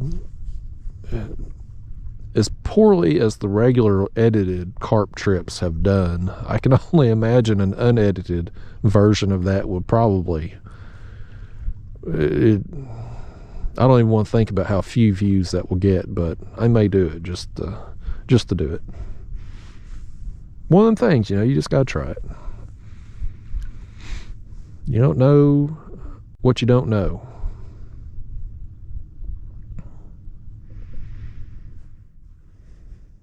What I really want to do right now, though, and I mean, I'm just aching to get back out there and do it, is some ultralight fish. I don't care For what? Bluegill, crappie, bass, yellow bass, I don't care. I just want to go do some ultralight fishing. I almost had it in my mind just to drive down somewhere south, go down to Florida again or something, just to get a ultralight bite. I mean, I could throw ultralight right now here, but a lot of days, like right now, the wind like it is right now, perfectly fine for catfishing. But for ultralight fishing, when you're trying to feel those light bites, especially in this colder water where I'm going to have to fish a little deeper, it's tough. And the wind blows a lot this time of year, and fish are often deeper. And so I like just fishing. Around here, my ultralight fishing is mostly spring through fall when fish are shallow or in good numbers, up along the shorelines and brush and cover and stuff. I mean, that's fun for me, but I miss it, man. I've been missing it bad.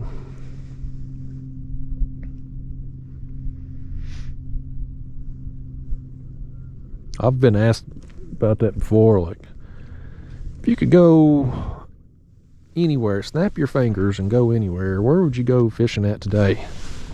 I'm gonna go right here and catch this fish. Oh, look at that, man. Nice takedown. Oh, he's taking line. He's taking line. Oh man, I can't get that rod holder. This is a good one. This is a good one right here. Did you see him pulling line like that? Nice, man. Nice fish. Nice takedown. Well, that'll get me excited, won't it? Here I was about to tell you all about if I could snap my fingers and go somewhere and fish, it wouldn't be for catfish, it'd be for something else. This catfish that he's offended, he'll take his rod down right now and show me.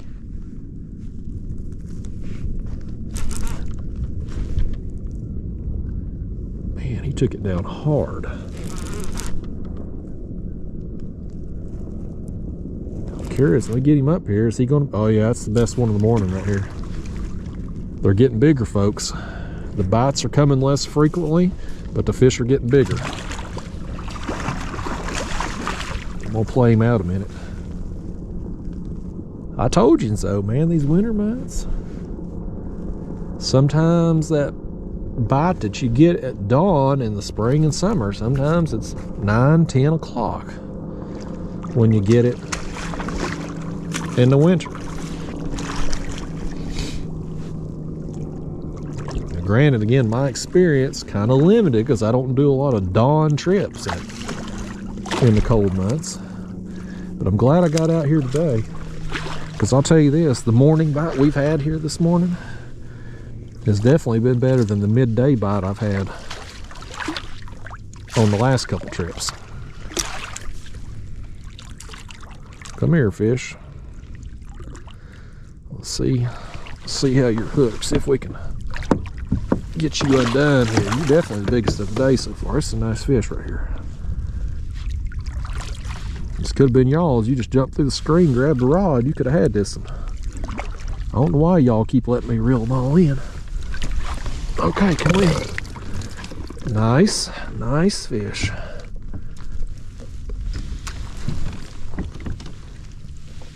Let me get the hook out here from you. There we go. We'll take a look at that head. We may end up switching that out in a minute. All right, y'all. Let's put you back up here. All right, man. Yeah, y'all, they're getting bigger.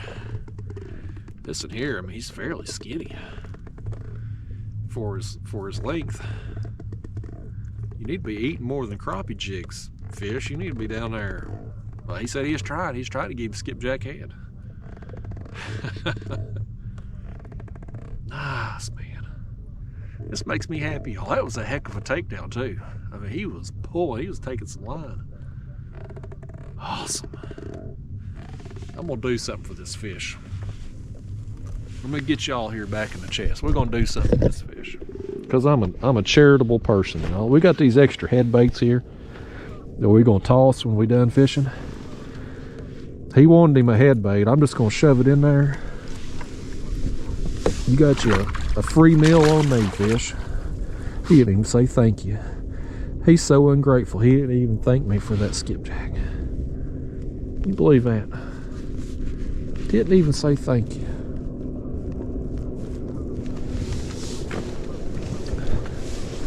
We're gonna take a look at that head. We may just go ahead. That's the second one on that head right there. I'm gonna take a peek at it. We're gonna probably switch it out.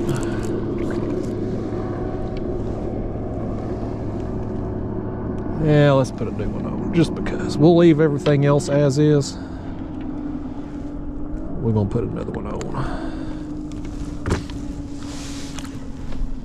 Gotta wipe my nose first. I'll tell you what, I lean over and my head just pours.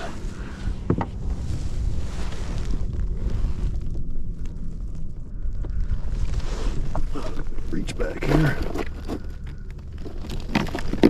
Okay, let's get us another skippy.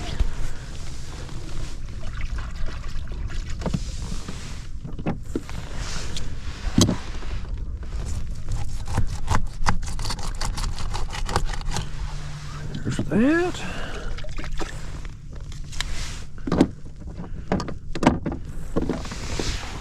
That makes me happy, y'all. Getting a little better quality as the time has went on. Fewer bites and better quality.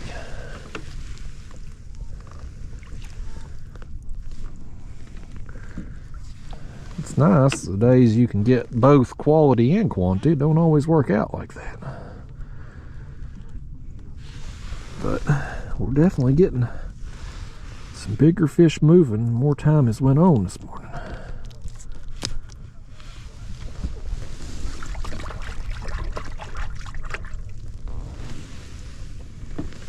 There it goes. Next bait. We'll send it down. See if we can't get a few more here. Give it a little while longer here. We got some. Looks like we got 48% battery life left, so we ain't gonna be going much. That's the battery in the camera. My battery pack is already bit to dust, so we'll probably go to the battery winds down. Maybe that'd probably be a good stopping point for the, at least for the filming portion anyway. I don't know about the video on these unedited videos like this. Like, I know most people, the average view time on these things are amazing. I mean, like, people, some of you watch all of it because the average view time, I mean, reflects that. But as far as how long a video can be and get views, I don't know. I mean, I thought when I was posting the 1 hour ones, and then I tried 2, I thought nobody's gonna watch a 2-hour video, and they did. And then I posted a 3, and again I thought, this is stupid, this will never work out, and it's one of my most viewed videos ever. Then I tried 4 hours, and lo and behold, ton of views. So I'm like, if I fish 6 hours, could I post 6-hour video? I don't know. We're not going to do that today, but it just might happen at some point, people. You got to try things. Somebody has to be the first. So I get ridiculed sometimes, but the people that's talking crap about me, you know who it is? It's smaller YouTubers. And truth be told, when they see the stuff that I do that they scoff at and then it works, they're probably just jealous that they didn't do it. They sure ain't got no problems copying it after they see that it works. So I get that a lot. stolen video titles, stolen fishing spots. I mean, you get a lot of that. So we'll see. Y'all may see at some point this year maybe a 6-hour video from me. I don't know. If you see a 6-hour video, though, you can rest assured I caught some fish in it, because I wouldn't, like I said, I wouldn't subject anybody to I wouldn't subject you to a 3 or 4 hour video that I wasn't catching any fish in. I don't post skunk videos, but I for damn sure wouldn't do it. If I fish 6 hours, I've had a good trip. I mean, if I post a 6-hour video, I should say, I've had a good trip. There's a lot of times I fish 6 hours and don't have good trips, but y'all don't see them.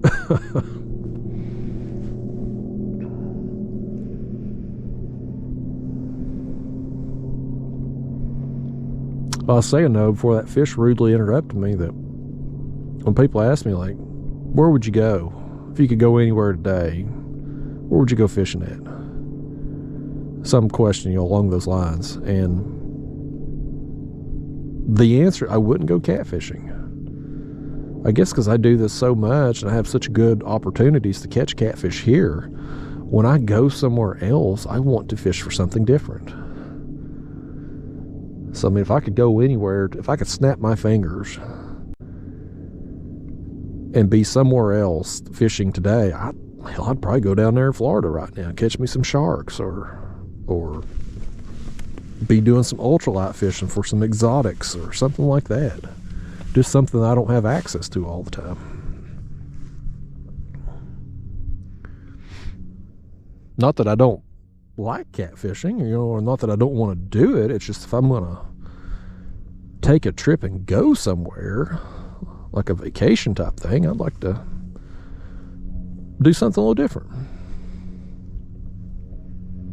And shark fishing is basically just catfishing with bigger gear. I mean, it's the same concept. You're putting out a cut bait or a live bait and waiting on them to bite and hanging on.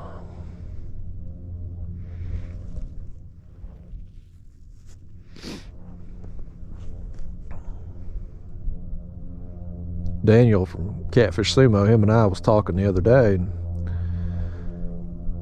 he was talking about taking a trip down to Florida, and him and his wife are going down for like a vacation in end of this month here, February. And he was wanting to try to maybe plan something with me where him and his wife, they're going to fly down there and get a rental car, hit some various places throughout Florida. But then he was like, what you could do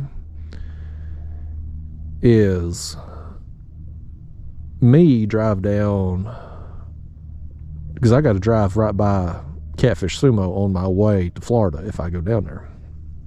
He's like, look, you stop off, pick up my trailer, because his kayak trailer can haul 2 kayaks. He's like, look, you stop off, pick up my trailer and my kayak and my gear, bring it down, meet me down here in Florida when him and his wife's vacation is done. She'll fly home, and then him and I'll fish, and then I'll just drop him off at his house on my way back to Tennessee, because I got to drive right by there to get back home. And so we were kind of talking about that and kicking that idea around. I don't know if it'll take place or not, because it's really, taking a trip to Florida is really weather dependent. To go offshore, you gotta have reasonably calm days as far as the wind goes, and so we get time where it's time to make a decision to do that trip. If the wind forecast is 30 miles an hour every day, well, there's no point in going down there, because we're not going to get to fish anyway. But we were talking about going down there and the gear, and he's never been shark fishing or done any kind of offshore kayak fishing. And we were talking about it, and I was like, because he's got his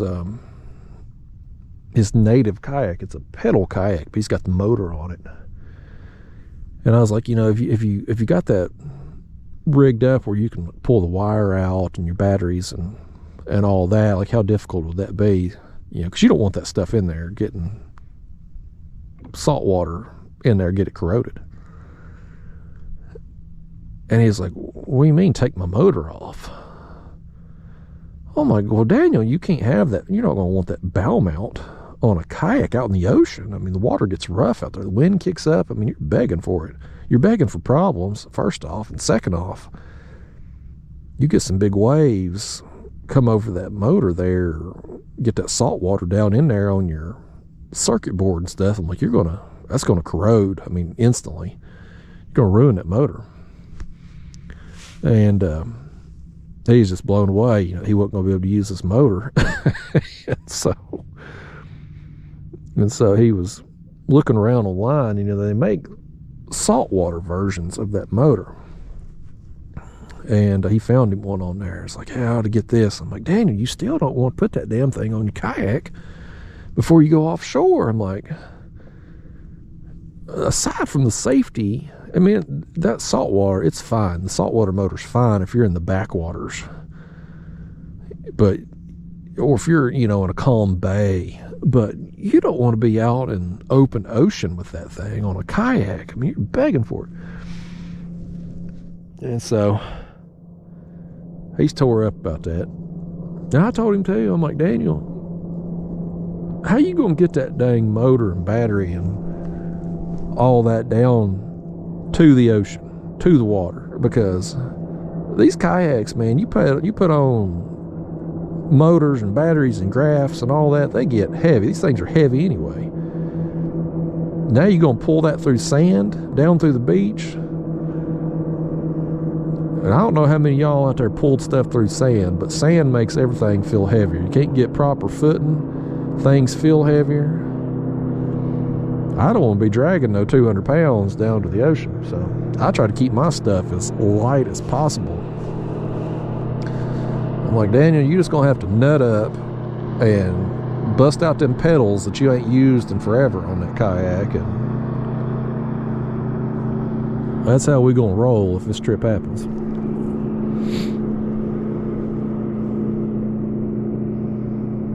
I mean, these motors and stuff, they're nice. They're real nice accessory to have.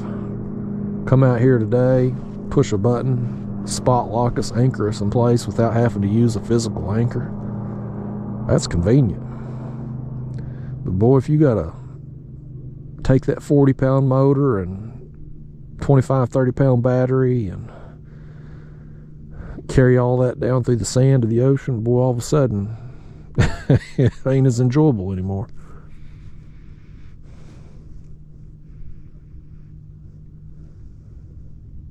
Now Elias, last year, and I'd fished down there with him, he had his Old Town Autopilot kayak that has the motor. And this year he took his, I was watching his videos recently, he took his new Old Town pedal kayak that has the pedal assist motor.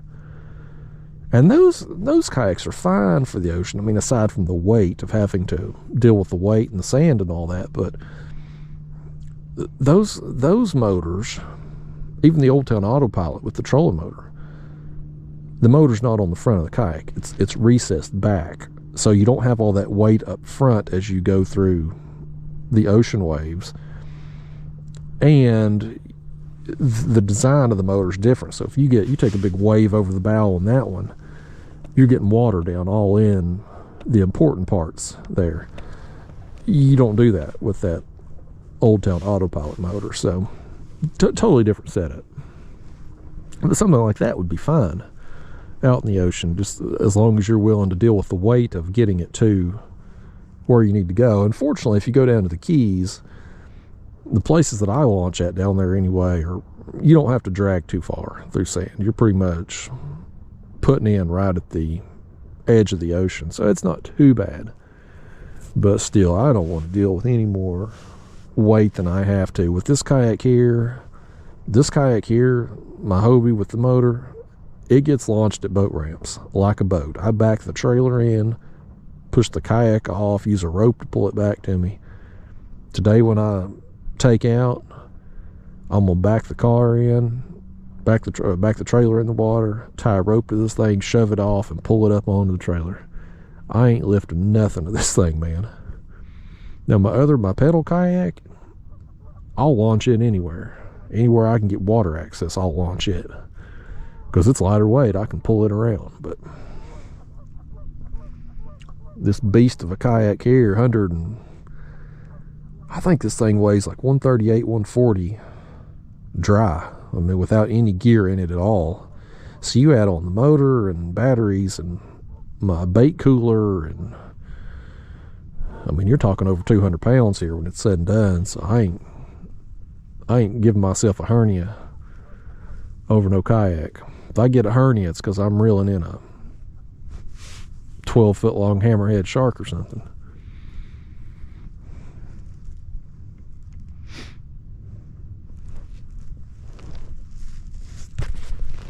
What we had on our battery, we still good. 32%. I think our time together's winding down here, y'all. I could pop in another battery, but this video here, we're already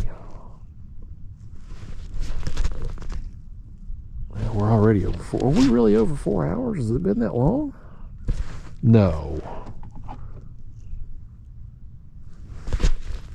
Yeah, I don't know. Maybe it has been. Don't feel like it's been that long today.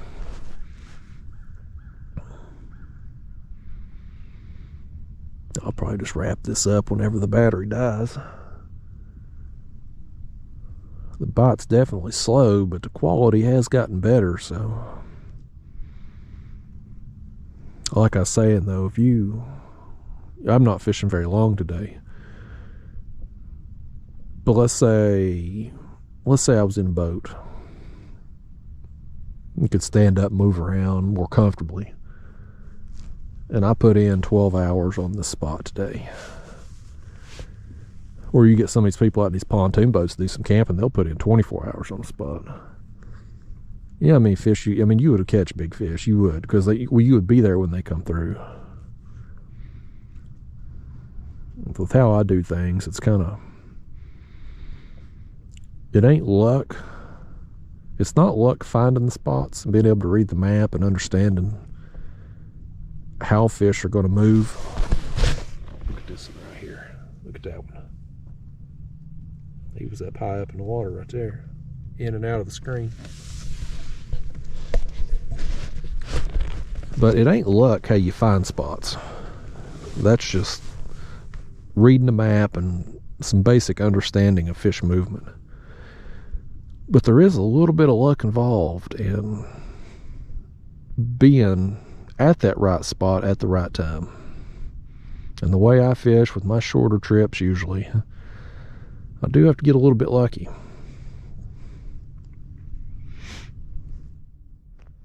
I feel like we got pretty lucky today. More numbers of fish today than I anticipated for sure.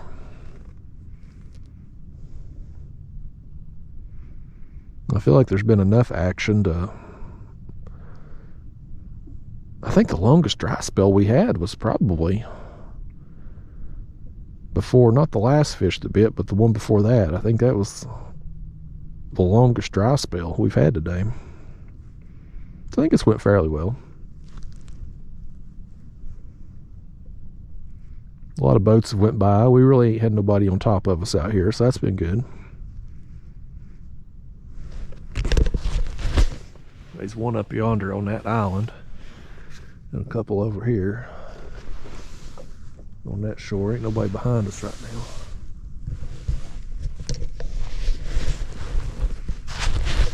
Oh, look at that right there. That's a thing of beauty.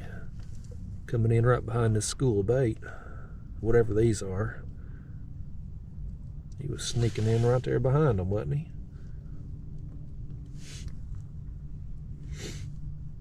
There has been a lot of bait out here at this creek mouth.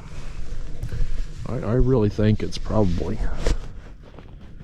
I think it's a situation where the backwater's cooling at night and these fish are pulling out. As the sun heats up that water today, they're probably going to push farther back in this creek.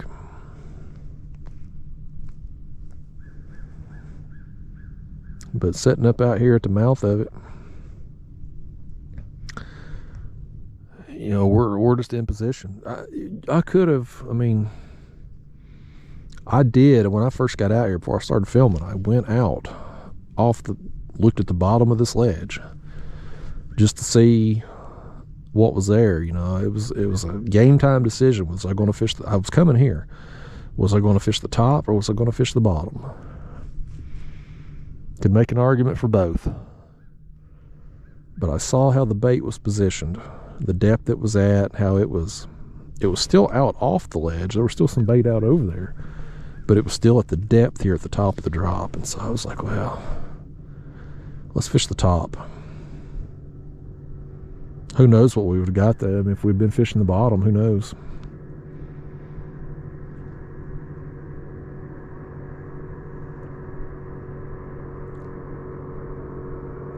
Sometimes fish get active. That's one of the things that Buck Perry taught. I'm a big Buck Perry guy, and his teachings on structure fishing. One of the things that he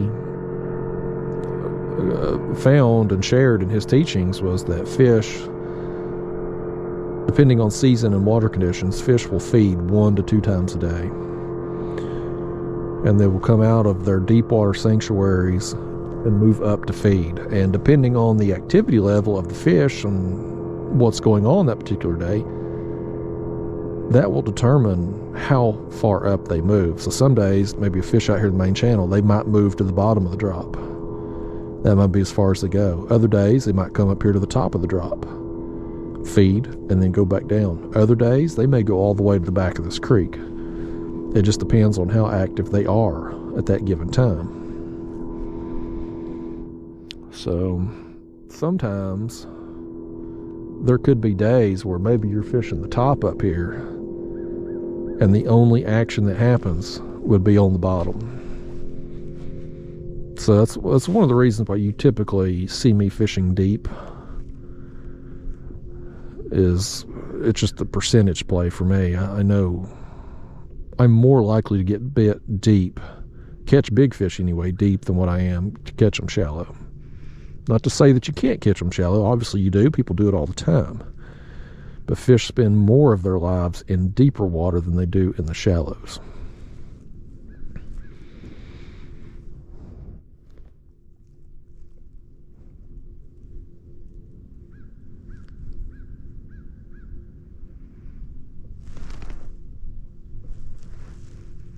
I wish these people behind me would get on. They're across the way over there on the shoreline, but they're still.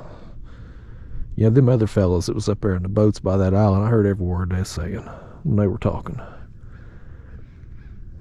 I want to be able to sit here and talk to you without people eavesdropping on us.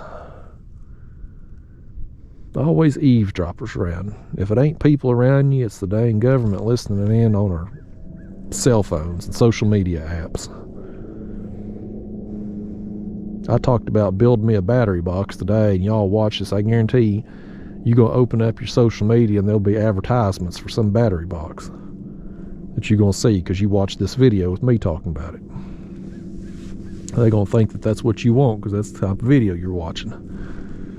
They watch our every move, man.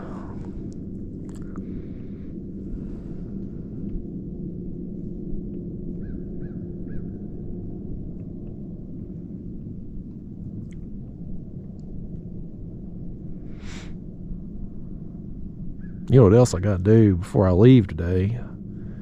I got to get a thumbnail for this video.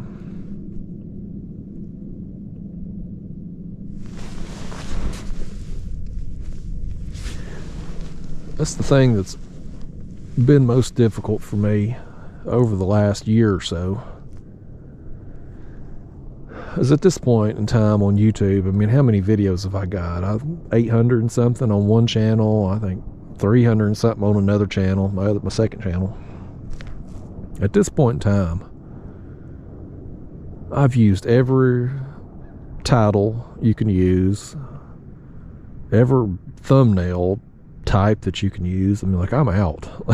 Like, these unedited videos, I'm pretty much, which is amazing in itself, like how well they have done considering how poorly they're titled. Like my ultralight videos, I put ultralight fishing with gulp minnows, however long, you know, raw and uncut, whatever. That's the title. Very basic, bland, but it works.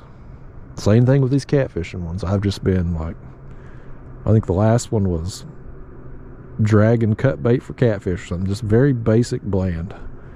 If I did a normal edited video with that kind of title, it would flop.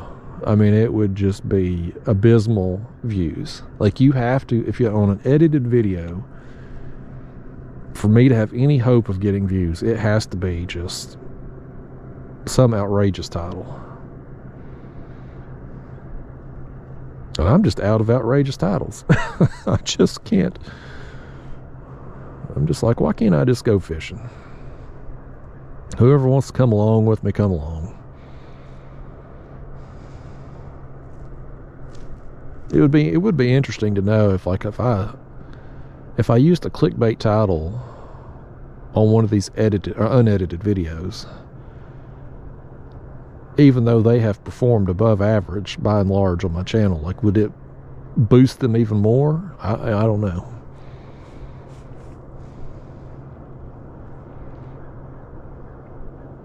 But either way, I gotta get a thumbnail before I leave here today.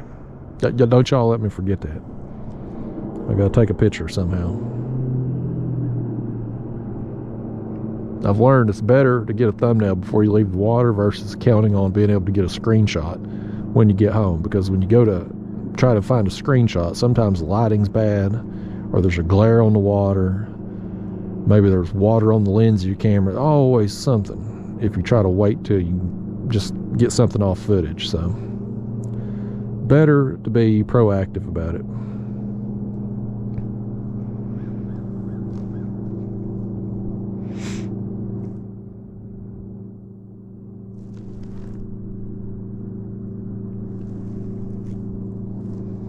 Don't y'all let this battery die on me either before I tell you bye. Well, it's going down quick now. Now, we ain't been at it. Well, I looked at the dang camera wrong earlier, y'all. I'm like, I know we ain't been out here no 4 hours, and we hadn't. The thing was saying I got a little over 4 hours of memory card left. Now, we've only been doing this.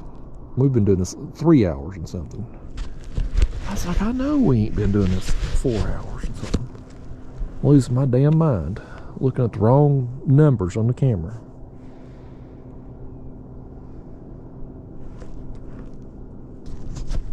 Battery thing, though, we're down to 17% on this battery.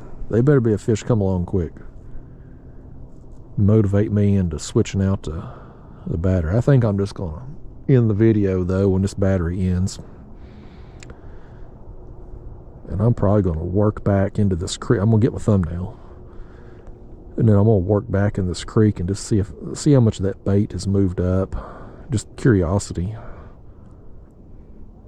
It's kind of let me know for the next few days if I'm able to fish, just depending on what time of day I come out, where I should start.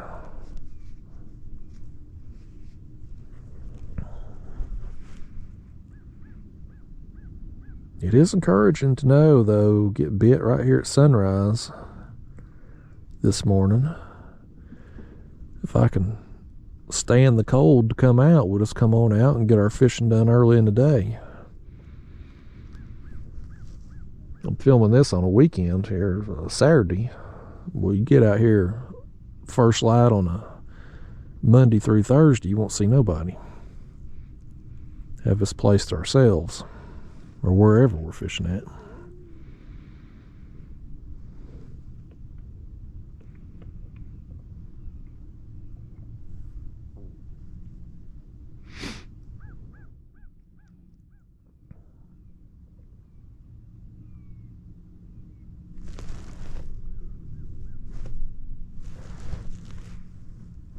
It may be about time to end the video anyway, because I'm about out of conversation topics. One of these days, y'all gonna have to talk back on these videos, because conversations, it's one-way streets, it's tough.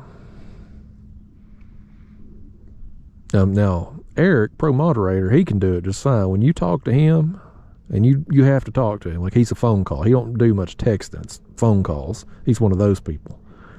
But when he calls, it's a one-sided conversation. You pretty much just listen to him. But it's easier for me if the other person talks back.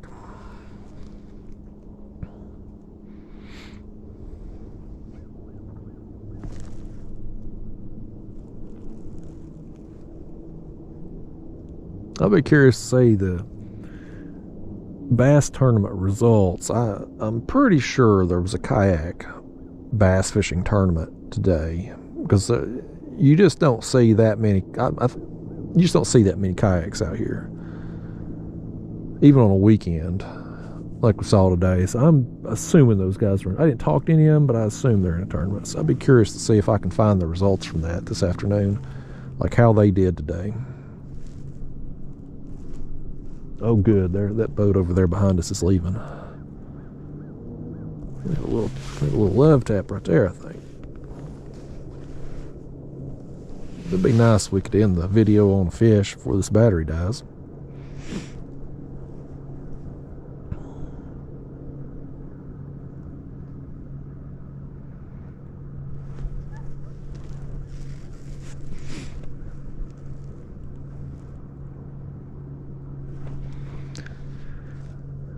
I know this, though. I didn't need to bring my hat after all, because I ain't never come out of this jacket or the toboggan.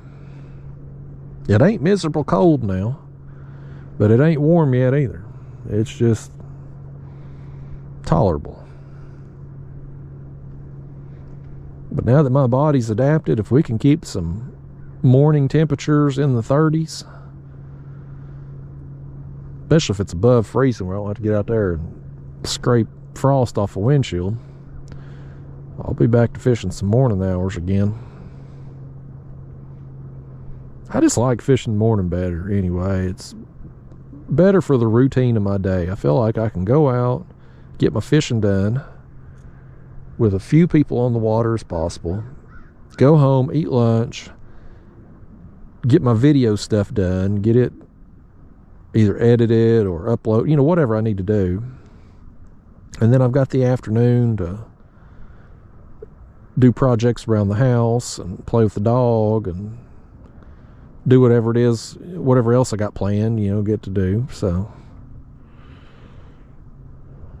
suits my lifestyle better to be able to fish in the mornings. But I just, when it's real cold in the winter and you got temperatures under 30 degrees, boy, it's tough. It's tough to get motivated to go out there and fish for me. I just, if it's that damn cold, I just don't feel like I need to catch fish that bad.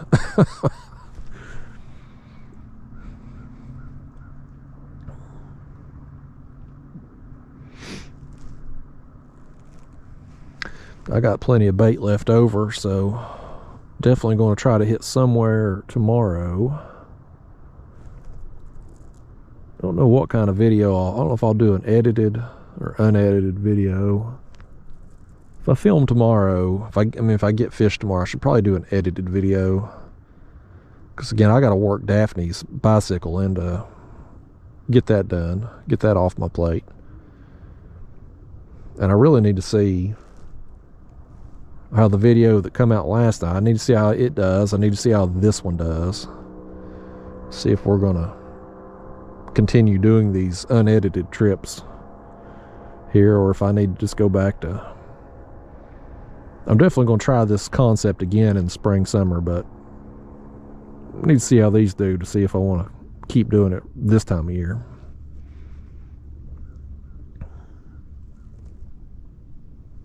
But for those of you who have come with me today, we got you another fish right here. By gosh, what a way to, this fish right on cue. If the battery will last long enough, we're going to go out with a bang here. This fish timed it perfect, man. Where are we at on my battery life? We're at 9% on this battery. This is going to be perfect.